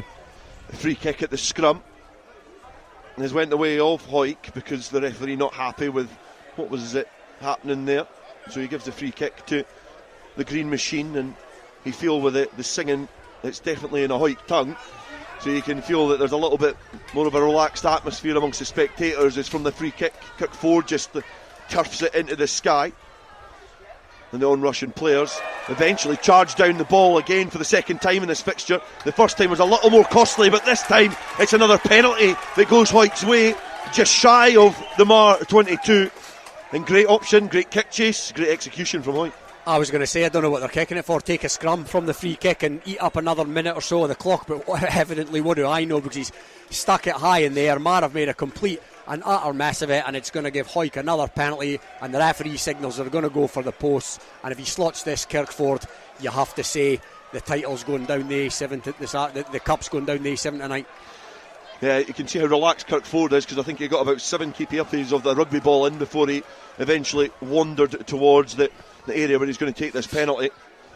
Yeah, and I think the tension of this game and the excitement and the questions that were perhaps posing in the first half have more or less been answered, and we can start to focus on Hawick lifting that trophy as the replacements look like they're going to be emptied from the bench. I can certainly see the Marcus Brogan and Grant Huggan being readied, along with Declan Lightfoot as well. But the penalty from Kirk Ford,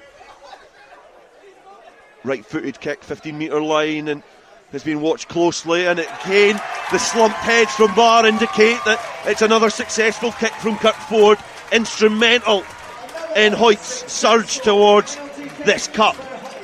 It would be their third success in the National Cup after previously beating Watsonians and Glasgow Hawks, and they potentially can add Marr to that list as well, as Andrew Mitchell is brought off. You can see Shawn Fairbairn as well and Callum Rennick coming off the field. Yeah, I think those 4 changes tell me that Matty Douglas and the rest of the coaching team know this game's absolutely safe. So let's get the guys on, we'll give them an experience of BT Murrayfield, and let's see it out towards the end of the game. Another poor mistake by Marr. Yeah, Hughie Donaldson, Declan Lightfoot, Grant Huggan and Marcus Brogan coming on. Marcus Brogan doubling his tally of appearances by coming onto the pitch. A few hugs and smiles, and it's a relaxed atmosphere down there on the Hawick bench, but we've still got rugby to play here. We've still got 6.5 minutes of this final. The players just been halted for a few minutes for an injury, but it's certainly it's a great experience, as you say, Ian, to get these young players.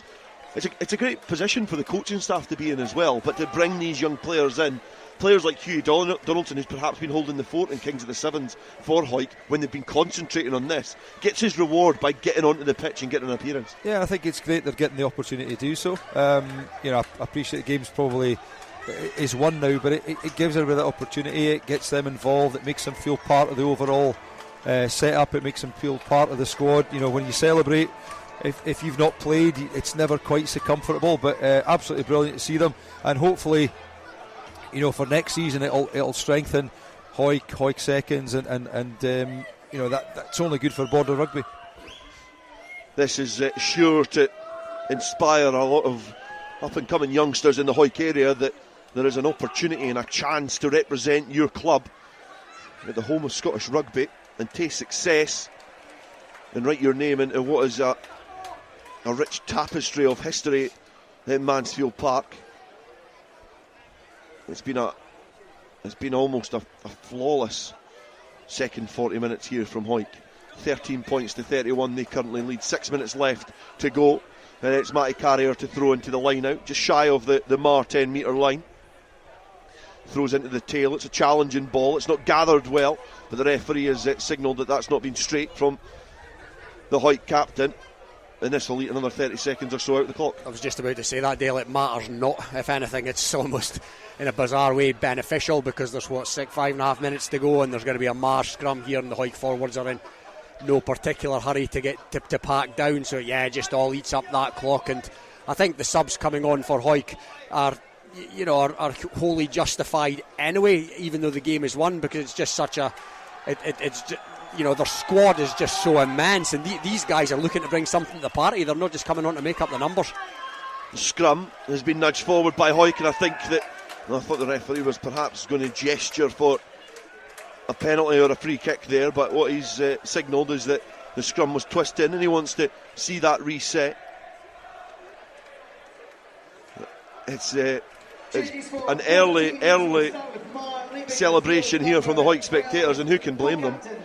18 points ahead. We've got 5 minutes left to go. Yeah, not quite as dramatic as the Premiership final, but we've spoken so often about their ability to dig themselves out of holes, and yeah, they disappeared down the tunnel at half-time, halfway down a hole, in my opinion, and they found a way to turn it round in the second half, albeit they've had a wee bit more time on their side than in the Premiership final. Marr from the scrum were able to spot a space on that blind side. The challenge has resulted in a knock-on from Marr. The kick downfield has been gathered by a lurking Marr player, but the referee has signalled that there's been a knock-on. But you almost look at the scoreline as well with a little bit of disbelief, because at half-time it was 3 points to 6. Absolutely. I mean, I thought at half-time that Hawick were still going to win the game. I've thought it all along, but I thought last 20 minutes I thought they would get more possession, they would start to run Marr off their feet. I was expecting a 10-point victory gained in the last 10-15 minutes. I certainly wasn't expecting the burst that they came out with at the start of the second half, and I think it just, for me, coaching wise at half time, I think they've basically said to their own players, look, you know your own ability, 40 minutes, you've played badly, you've not played as bad as this all season, you are good players, go out there and show everybody that you're as good as you are. And Hawick just did that. A couple of mistakes early on from Marr, which gave Hawick the confidence to go ahead, and once Hawick got a couple of scores clear, there was never any comeback from Marr, from my opinion.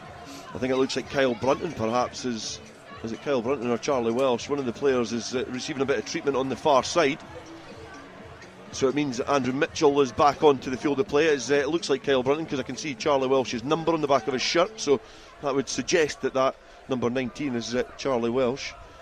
So it'll be interesting to see the line-up in the back division. Hugging obviously on, a player who lost his position to Riley, who was described as the missing piece in the jigsaw for this Hawick side, and it's hard to argue, which means that Riley's going to slot in at 10, Hugging at 12, and Mitchell at outside centre.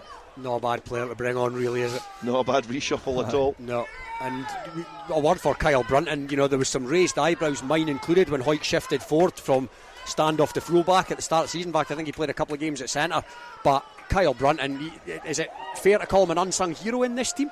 Yeah, he's been steady at fly half for Hawick. He's brought that composure, a pivotal 10, he likes to distribute, and also has got a good boot, and given a chance to have that famous number 10 jersey for this Hawick side, and he's done well. Declan Lightfoot juggled with the ball from the scrum, eventually got it under his spell, and allows Shawn Muir to carry forward. Now Lightfoot is distributing back to Ford, who again just kicks it downfield. It's almost as if he knows exactly where each kick is going to land. He knows his range and his skill set, because Marr now are having to try and attack from deep, and that is all the result of a really telling Kirk Ford kick back downfield. Sturgeon looking for some willing runners to try and breach this Hawick defence, but again it stands firm. The only time it's been breached is by Connor Bickerstaff, who benefited of some loose Hawick defence perhaps. Marr now 40 forward towards that 10 metre line, passing back to the halfway line where Sturgeon is placed. Then dancing back in field again. Marr having to work really hard. And Nairn Calder is one of the players there that is having to work incredibly hard, as Sturgeon now carries towards the line and deploys a robust forward to muscle his way through the defensive gaps. Sturgeon again just directing traffic, running forward, trying to test the Hawick defence and ask questions to try and get that little gap and that chasm in defence, but not able to orchestrate it yet. Hawick have perhaps conceded about 2.5 metres. Make that 3.5 metres now as Marr burrow forward, and it's resulted in a penalty, and we've got a minute and a half left of this final. Marr 13, Hawick 31, and that is class, patient play, and they kick downfield as well. That's petulant. Yeah, the Marr players just booted it, he's punted it out almost out of Murrayfield. What on earth is he doing? And Jay Linton across the Tatanoy here has Lazarus. just been announced as the player of the match, and you know, there's a few you could have probably picked from a Hawick side.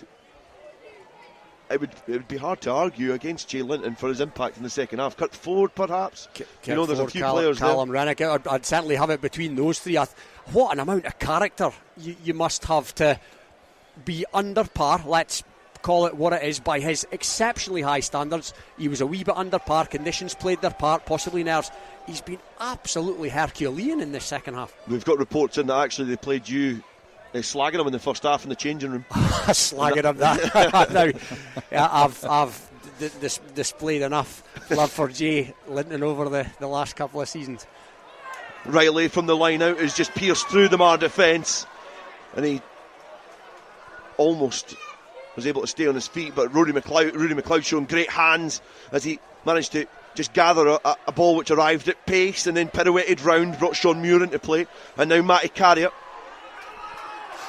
a player who is perhaps going to be playing one of his last games in a Hawick jersey, yet to be decided. But Marr get the ball kicked downfield, and I think perhaps they just wanted it off the field of play. The penalty is centre field in front of the sticks, and this is now pretty much a formality. It's a bit of a procession in terms of this last penalty. Do you kick the penalty? Another 3 points, game's over. Do you tap and go? They're going to kick the penalty. Definitely. Good on them. Kick the penalty. Kirk Ford can extend his tally of points and write his name into history. And what an evening it has been for Hawick Rugby Club. What a season it has been for Hawick Rugby Club.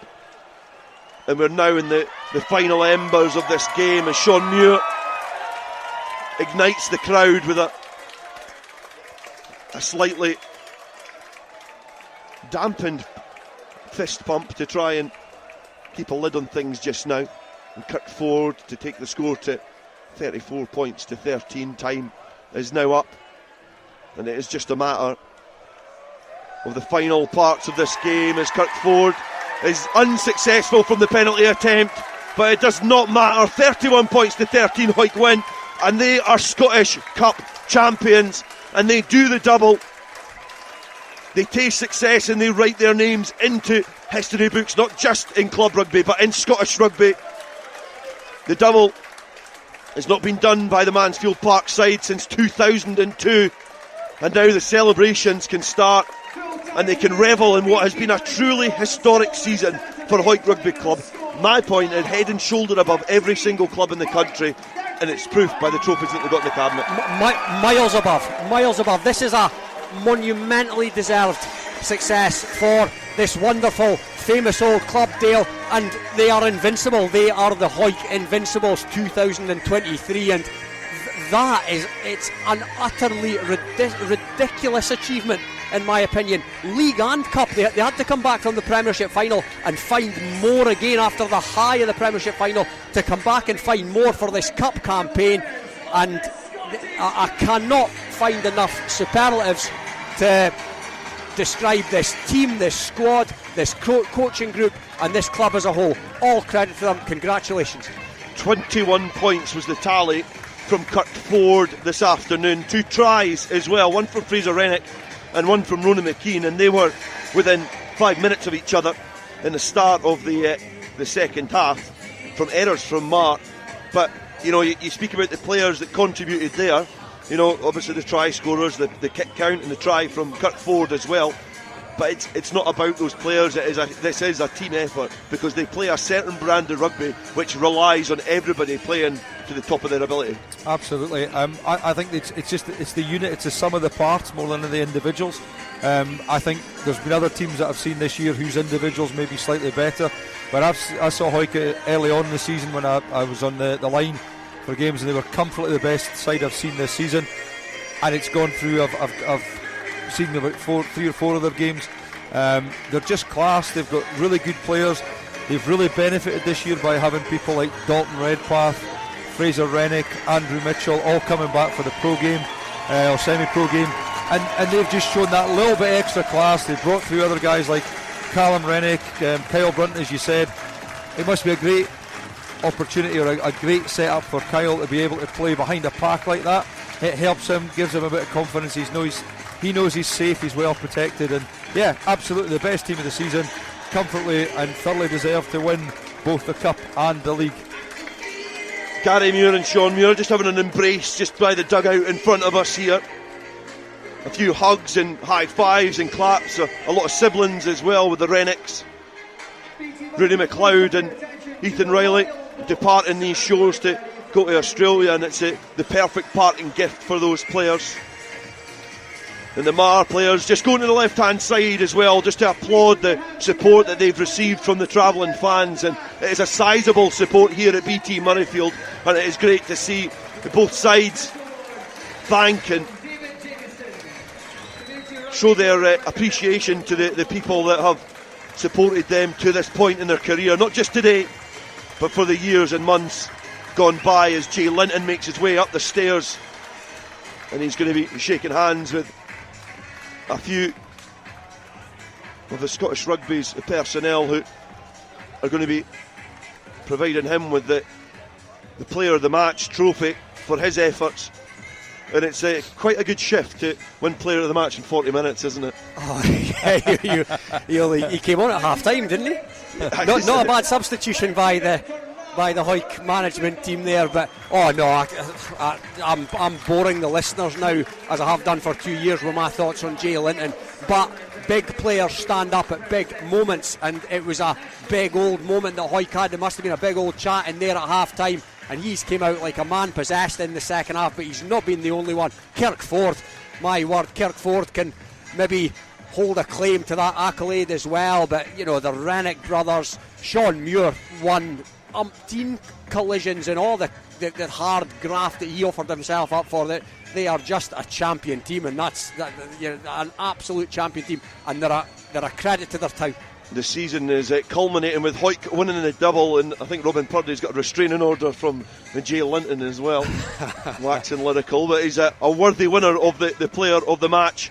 He's had a successful season also representing Edinburgh A and Newcastle Falcons development team as well, so he's a player who has a really, really bright future ahead of him as the Marr players make their way just above the tunnel here at Murrayfield to collect their runners-up medals. Disappointed in defeat and perhaps gutted that the opportunity has passed them by, but it is perhaps the start of a new dawn for Marr. The change in coaching staff and personnel at the club might see Marr push on to bigger things in the future. It might see a complete change in the landscape of rugby on the west coast of Scotland, but for what it's worth, the journey to this point has been a captivating one for the men from Troon.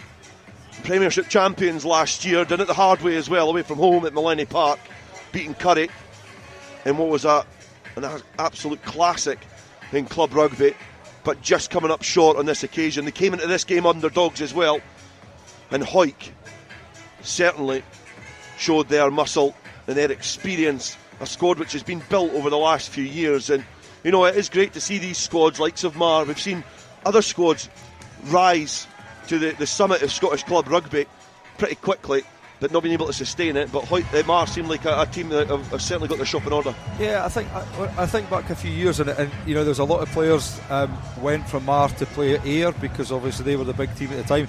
In fact, Gordie Reid scored a try in the cup final in 2010 playing for Ayr. These guys have gone back. We've now got Ayrshire Bulls, we've got Ayr in the sort of first division, you've got Marr in the Premier Division. So there's obviously something going on in the west coast of Scotland that's actually really positive, and you know, it's good to have that because we need to have a strong club game. For me, I've seen Premier Rugby for the first time in many years this year, and I thought some of the standard was very, very good. You know, there's been comments about it being not fit for purpose. I think there's been some great games this year. I think there's some really good players. If that can then strengthen and help go up to Super 6. But yeah, it's good to see these clubs certainly staying up there and not, as somebody said earlier on, you know, that they get a bit of money in, they come up and then they drop that back down again. I don't think Marr are like that. I don't think Ayr are like that. I think they've got a good player base now, and you know, good for us, good for rugby in Scotland that we're going to have contests like this every week. Success is not built overnight, and the landscape of Scottish rugby has twisted and changed over the last few decades with the emergence of professionalism and then semi-professionalism, the birth of the Border Reivers and then fallen by the wayside. It has changed drastically, and it's going to be a long time yet until Scottish rugby fans are fully satisfied with the product that they are supporting. The good thing for Scottish rugby fans now is that there's lots of avenues to support teams and back their sides, but it's at the club game that is the complete root and start of all rugby players' journeys. They are pivotal in the community. They are the vital component in these young men's and young women's lives, and it's now the turn for Hawick to make their way up the stairs, led by Andrew Mitchell, slapping hands with the travelling fans as they make their way up, followed by Jay Linton and Rooney McLeod. You see Stuart Graham, who had a monumental effort in that game. He was a pivotal and key part in the game turning round, I feel. Oh yeah, he was sensational as well in that second half in particular. He gets through so much of the unseen stuff, which maybe gives the more mentioned players that platform from which to operate. But oh yeah, he's almost like a, you know, in this Hawick squad, he's their version of Richard Hill that played for England when they won the World Cup. He did the nuts and bolts, and you let Delalio and Neil Back get on with the more flashy stuff. And yeah, like I say, if you could bottle what he's got and distribute it between the other 14 boys in your team, then you're onto a good thing. There was one in particular that you guys mentioned where there was a crossfield kick by Marr. Hawick were well out of position, they didn't have any of their backs back there. He recognised the threat, it was a potential 50-22, the game was quite close at the time.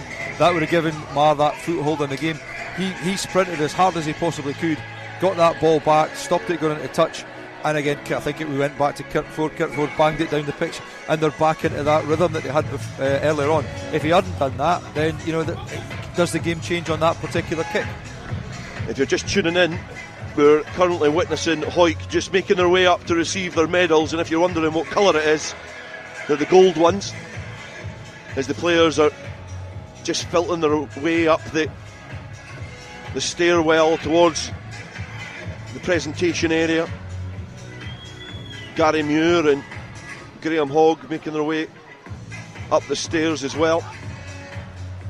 They're flanked by Matty Carrier and Shawn Muir now, who'll get their hands on that trophy and they'll be able to escort it down. And in similar fashion as they did in March, they will both grab a side of the coveted trophy, what they've worked so hard for this season, and they'll hold it aloft as they make their way just to the front of the squad, and they're ready to lift the cup above their head as Hawick are crowned Scottish Cup champions 2023 after they've defeated Marr 31 points to 13.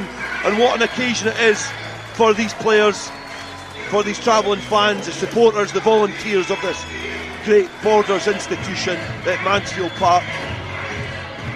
And they win the double, and you would imagine now the sales of Alka-Seltzers in Hawick is going to go through the roof tomorrow. Oh yeah, it's a big old day in Hawick anyway, the start of the common ride, and what a night it is going to be in the Grey All Toon tonight. And can we contact the SRU maybe and ask them if the Inter-District Championship can be pushed back a couple of nights, because there's an awful lot of Hawick boys that play on Tuesday night potentially against Edinburgh. Yeah, you're going to see boots on wrong feet, you're going to see tops on back to front. It's going to be an interesting occasion on Tuesday, but that is something else that we can look forward to for our Border players to represent the South. They'll bounce into these Hawick boys will bounce into that game. Yeah, totally. It's going to be a great event. Obviously, the South are taking on Edinburgh Rugby on Tuesday night, so tune in. We'll be bringing that live to you from Netherdale, but what we want from the South of Scotland is a sizable crowd at Netherdale to support the South of Scotland re-emerging and really getting behind the Inter-District Championship. But it's the Hawick players just making their way onto the pitch, ready to get the final formalities of winning the Scottish Cup after they've defeated Marr by 13 points to 31. Well, absolutely fantastic performance there. We'll be getting reaction. We will be going on after 8 o'clock, so we'll be getting some reaction from the Hawick players and Matty Douglas as well, of course. But Dale, just a quick word there. What do you think Matty Douglas said at half-time? They were 6-3 down. They were playing dreadfully by their own standards. Marr threw everything at them. They still couldn't manage more than a 3-point lead, and then Hawick came back, 28 points in the second half. I think it's an interesting one as to what he did say at half-time, because by Hawick standards, I think almost the half-time talk made itself. There was a chance of history for all those players. There was a chance of really writing and etching their name into the history books, because we've spoken it for the last few years, since I've done commentary, about that double back in 2002. And it's a difficult task nowadays to be able to do that. It said itself, the players were performing well below standard, not what we expect from a Hawick side, and they're just literally lifting the Bill McLaren shield in the cup above their heads. Graham Hogney slided in as well, so it's for that moment. That's what the team talk would have been about. It is getting to the point that they can lift that trophy and not leave the capital of Scotland feeling dejected and underwhelmed. And Robin, a total different side that came out in the second half. 2 quick tries, it was almost game over then. Yeah, different side compared to the first half. Not a different side in the, given the context of the season. That first half was the different side.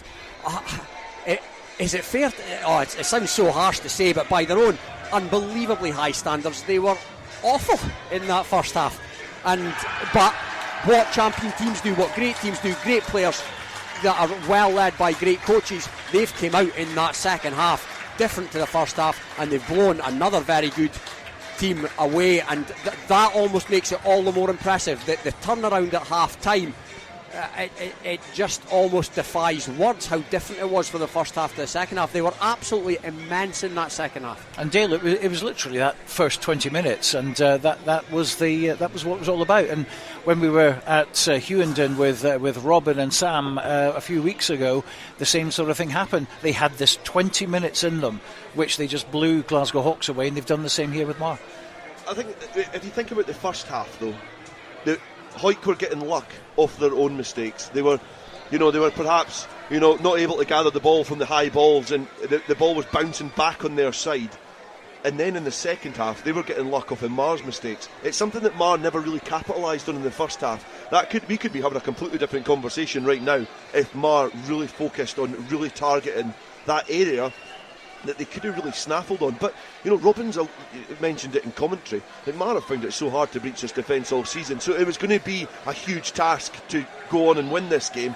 A really strong squad as well, but I just feel that little bit in the second half, certainly between the 49 minutes when they got those scores, was because they were benefiting off of the bad luck that Marr was having that they couldn't do in the first half. A lot of nerves, obviously, in the first half. That would have played a big part, Robin. And I think at the end of the day, when there's so much at stake here, we've just seen the Bill McLaren Shield be lifted for the 24th time. That's a new record, 24 consecutive wins for Hawick, keeping the Bill McLaren Shield in all season and into next season as well. Absolutely incredible performance. The fact that they were the Premiership champions and just got over the line against Curry with that amazing finish, and now to win this as well. I mean, yes, certainly you could excuse them for being nervous. Oh, they wouldn't be human if they hadn't been incredibly nervous at the start of that.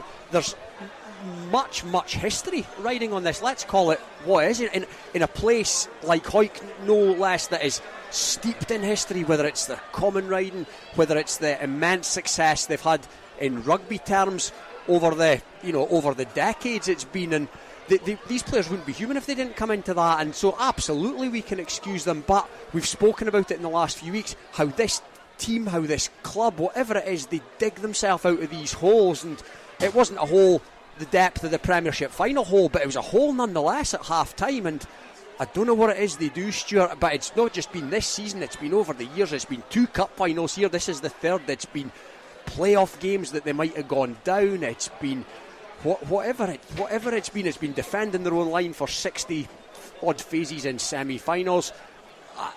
I've said it before and I'll say it again, I just don't think there's other clubs that can find their way, dig their way, guts their way out of these troublesome situations. And Dale, defensively as well, extraordinary. Even when they were having a bad half, they could still defend and keep them within 6 points, stop them getting a try. Yeah, I was going to say to Robin, if you played for Peebles, you could go it the other way. We could dig ourselves into holes. But I think that's, a lot of their success like this season, and I totally agree with what Iain Heard said earlier on, that man for man, there's some other squads and some other teams in the league that have better personnel than them. They just don't gel the same. When you see partnerships down on that team sheet, that is when you start to get excited about this Hawick team. When you see the likes of Redpath and Fairbairn in the second row, when you mention that back row of Graham, Rennick and Linton, it's the partnerships, and that then filters onto the field, the understanding and the trust in one another. That's one of the biggest things in defence, I feel, is trusting somebody else to do their job. And this Hawick team, for all season, have been given the responsibility to do their job well, whether that be in attack or defence, but defence is the main one. So when you're thinking about drifting out, when you're thinking about sticking on your man, you have to have trust that somebody else outside you or nearby you is going to do their job. And you just look at the relationship that they have on and off the field, and the trust is there in abundance in this Hawick side. And what now for Shawn Muir? I mean, he wasn't going to do another season. He's glad that he did now, but is he going to go on again? Who knows? Well, he's got to go on for another 2 or 3 weeks because he's the captain of the South potentially. I mean, you'd imagine he will have. How can he not be the captain of the South? You have to put he'd be one of the first players that would put his hand up, because experiences like that, and not just because, like, to back on what Robin says, is not just because of the fact that he's captained this side, it's the fact that when he is a playing captain, Matty Carrier's the club captain of this club, and obviously involved in the South as well, but the way that he has played as a playing captain has been brilliant for Hawick. And obviously Riley will be a big miss. He'll be on the plane to Australia unless they do something about that and keep him here for some reason. He's certainly played his part. He's certainly done some tremendous work in the Hawick ranks. But there's a lot of youngsters coming in, and this is what it's all about. It's breeding them. Some of them had an experience today at the end of the match. We saw Grant Huggin, Declan Lightfoot coming on as well. But that's what you need in these clubs. Like many years ago, when they used to bring loads of foreign players in, they kind of stopped the growth of players.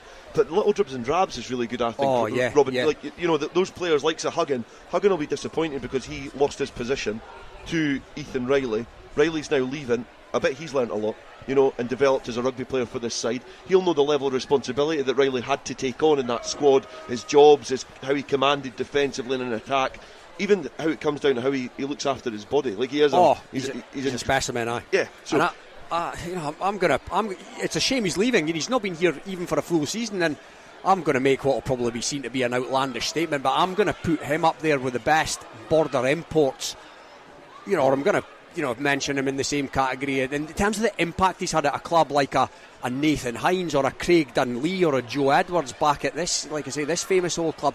He's been that good, and from the outside looking in, it looks like he's raised standards. Maybe he's raised the bar, as Dale mentioned there. He's in great physical nick. He's got all the skills. He's as tough as teak in defence. And yeah, what an import he has been, and it potentially has been the tipping point that's kicked this team on to achieve what they've achieved this season. There's not really anything that I need or have to add to that, but I totally agree. I think the impact that one player has had, I've not really seen. I remember Melrose bringing a couple of players in, likes of James Lew and whatnot, when they came in, but they came in a couples and they came in and conditioned at the start of a season. He was dropped in that game against Selkirk, and all of a sudden they've pulled something from somewhere, and he's had a huge impact on that squad. Oh, and there was his highlights reel that was sort of going round the old social media, the sort of 5 minute of him on the hard grounds and in Australia, and he looks a great player, but can he do it can he do it in the wet winter here in the horrible conditions? Well, my word, he's not just a show player. He's all about the nuts and bolts and the grit as well. And yeah, again, talk about superlatives, not enough of them for him in my opinion. And Kirk Ford, 21 points today, played his part. Yeah, not just kicking. His kicking accuracy is something that's never really been questioned, especially this season. Accurate from the boot, he looks calm, he never really seems to go up nor down. But the one thing that I think was impressive was that try that just took it away from Marr. That decision, the work in the forwards, but just the decision to come into the line. He comes usually just inside the winger, so he had the option to throw the dummy or feed Charlie Welsh and let him try and finish it off.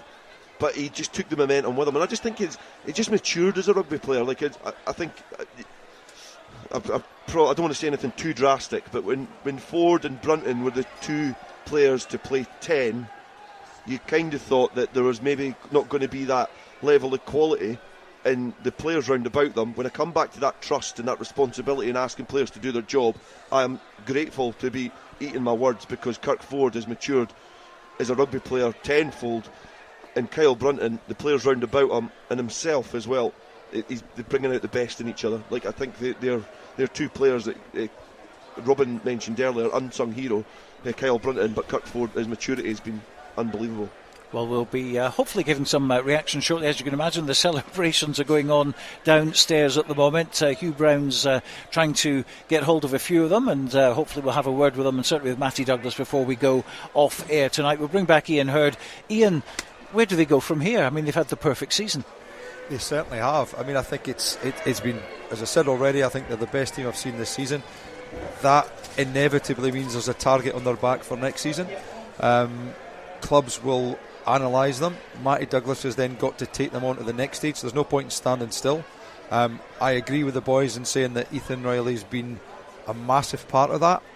Do they have the player to slot in to do that? Does he come back next season? That's always a possibility. I think Hawick will improve again as they get another season.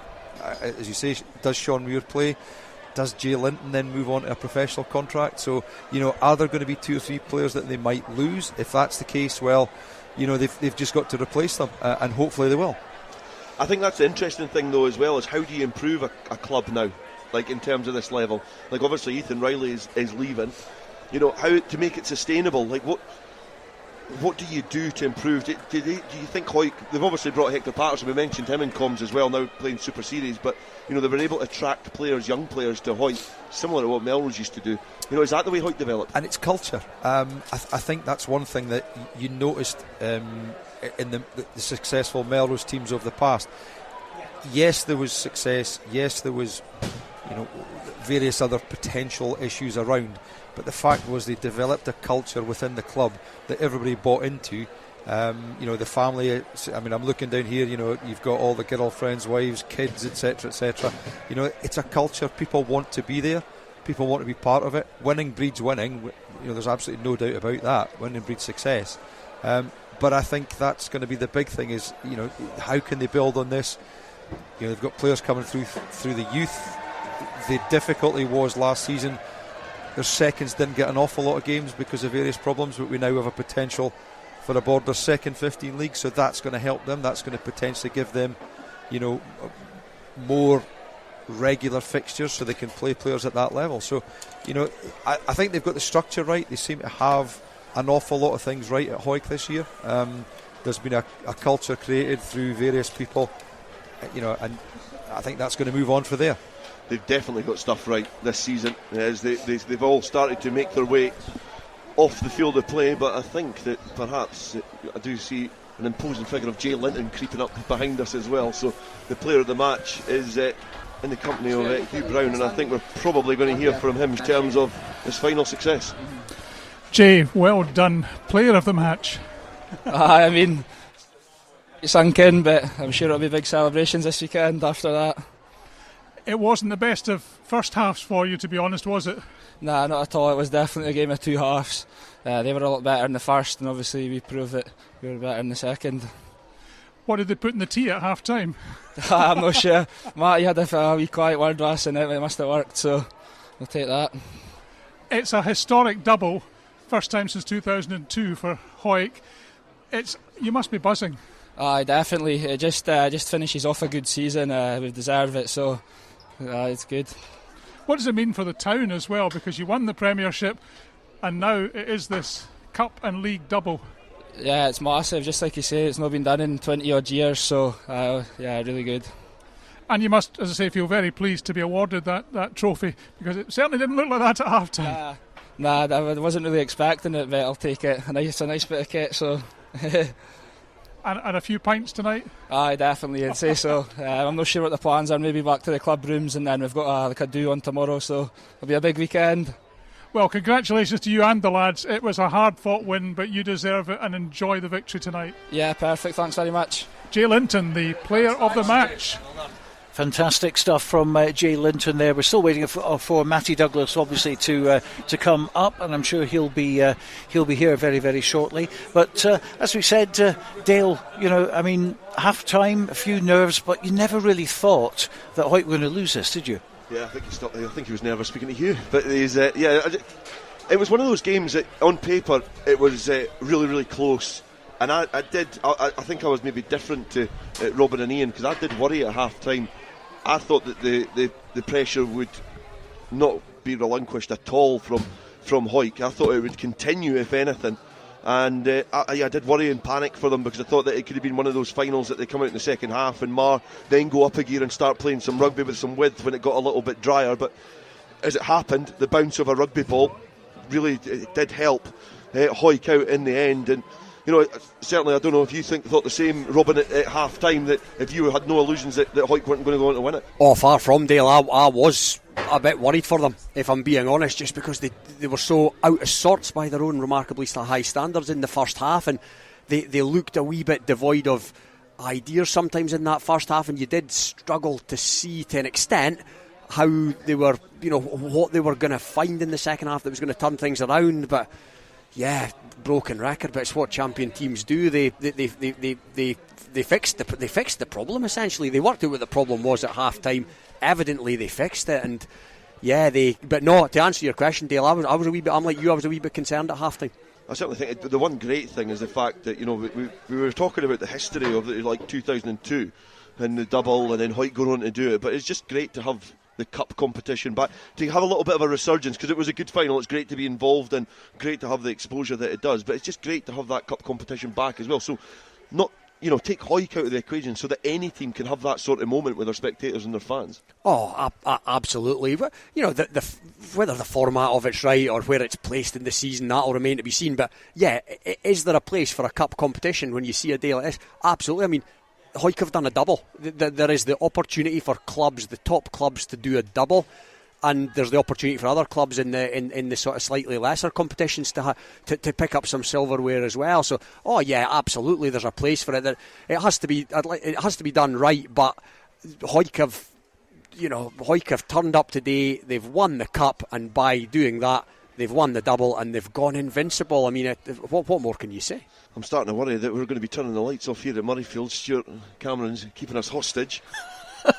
They've already cut the Wi-Fi feed anyway, so we're actually recording this bit, but we will have Matty Douglas here very, very shortly. And it's just an amazing season for Borders Rugby and for Hawick in particular. But this is Hawick's day, but let's not forget the other success. Hawick Harlequins winning as well the East League 3 Championship, Kelso through to the Premiership, which is happening next year. So we'll have 4 Borders teams in there, and there's more. Well, we're not at the end of the season yet, are we, in any way, shape or form? We're definitely not. We've got a couple of Kings of the Sevens tournaments, but I think one of the huge successes, I would say, is the coverage that every single club has got. You're the driving force behind that, Stuart, and I think if clubs are coming to occasions like this and picking up doubles and creating history, or some teams are, getting out of the regional leagues, or fighting to try and stay in them. The successes are individual to the club. So, I think it's a testament to you, Stuart, as well, the coverage that you've provided for these teams. But it's not about me now, it's all about Matty Douglas. Let's go and talk to the great man, and he's with Hugh Brown. Matty, what did you put in the tea at half-time for the boys? I can't quote what I quite said, but what a second half performance. I'm immensely proud of the players. We had to dig deep, but look, we just stuck to a structure and brought a bit of energy of what we've done. And we had a bit of chat at half time, as the term goes, a bit of a rocket. But the players knew that they had more to give, and that was the pleasing thing. First half, to be brutally honest, we never dealt a blow, and we were 3 points down, and it was a positive chat at half time. And look, they've answered the questions that we put to them as coaches, and what a second half and what an occasion for the club. And actually, Marr were all over you in the first half. You didn't get many chances in that first 40 minutes. No, yeah, they were, and credit to Marr. They had a game plan.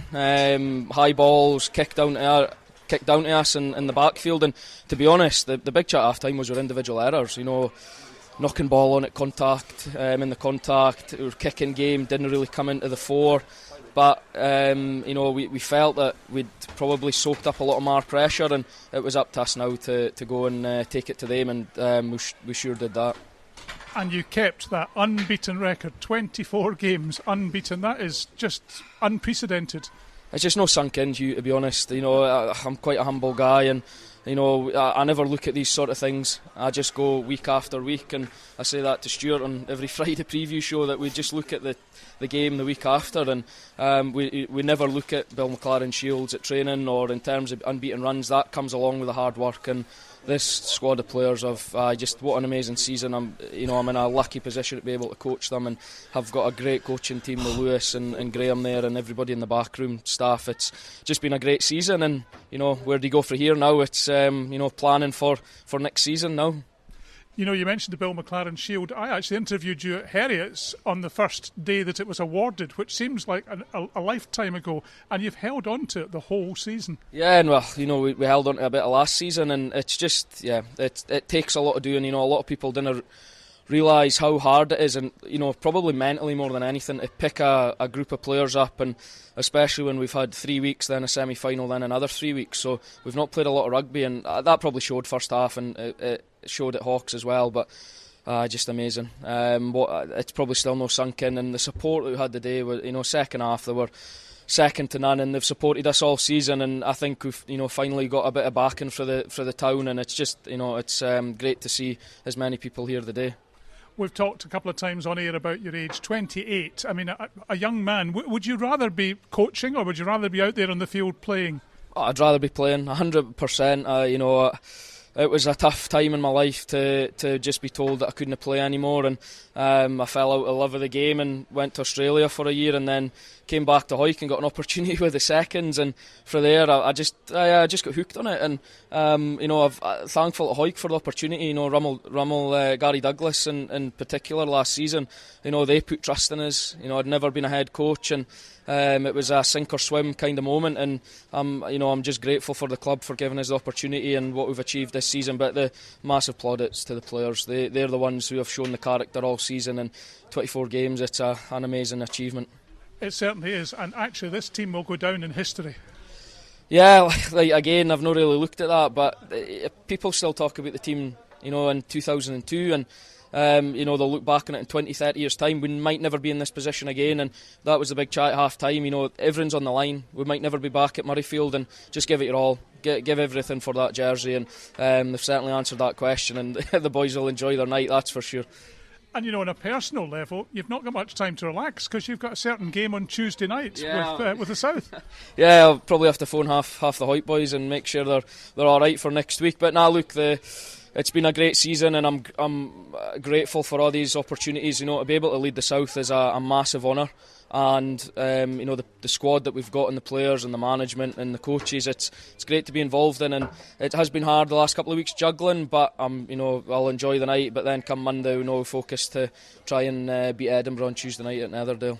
well, from everybody at Borders Rugby Radio, can I wish you every congratulations to you and the team. Enjoy your night tonight. You've certainly deserved it, and well done. Perfect, thanks. Matty Douglas talking to Hugh Brown, and what an ending to the day. We're back on Tuesday at 6:30 for the return of the Inter-District Championship and the return of the South team after 6 years, this time taking on Edinburgh for the first time this century. The match taking place at Netherdale. It's a 7 o'clock kick-off and a big crowd expected to turn up for this particular game. If you can't get to the match, we'll be there for live and exclusive radio commentary. But that's just about it for today. Congratulations to Hawick, who have become Scottish Cup champions and done the double after winning the Premiership title as well. So we can now officially call them the Invincibles, an historic and quite brilliant achievement by the Greens. 31 points to 13.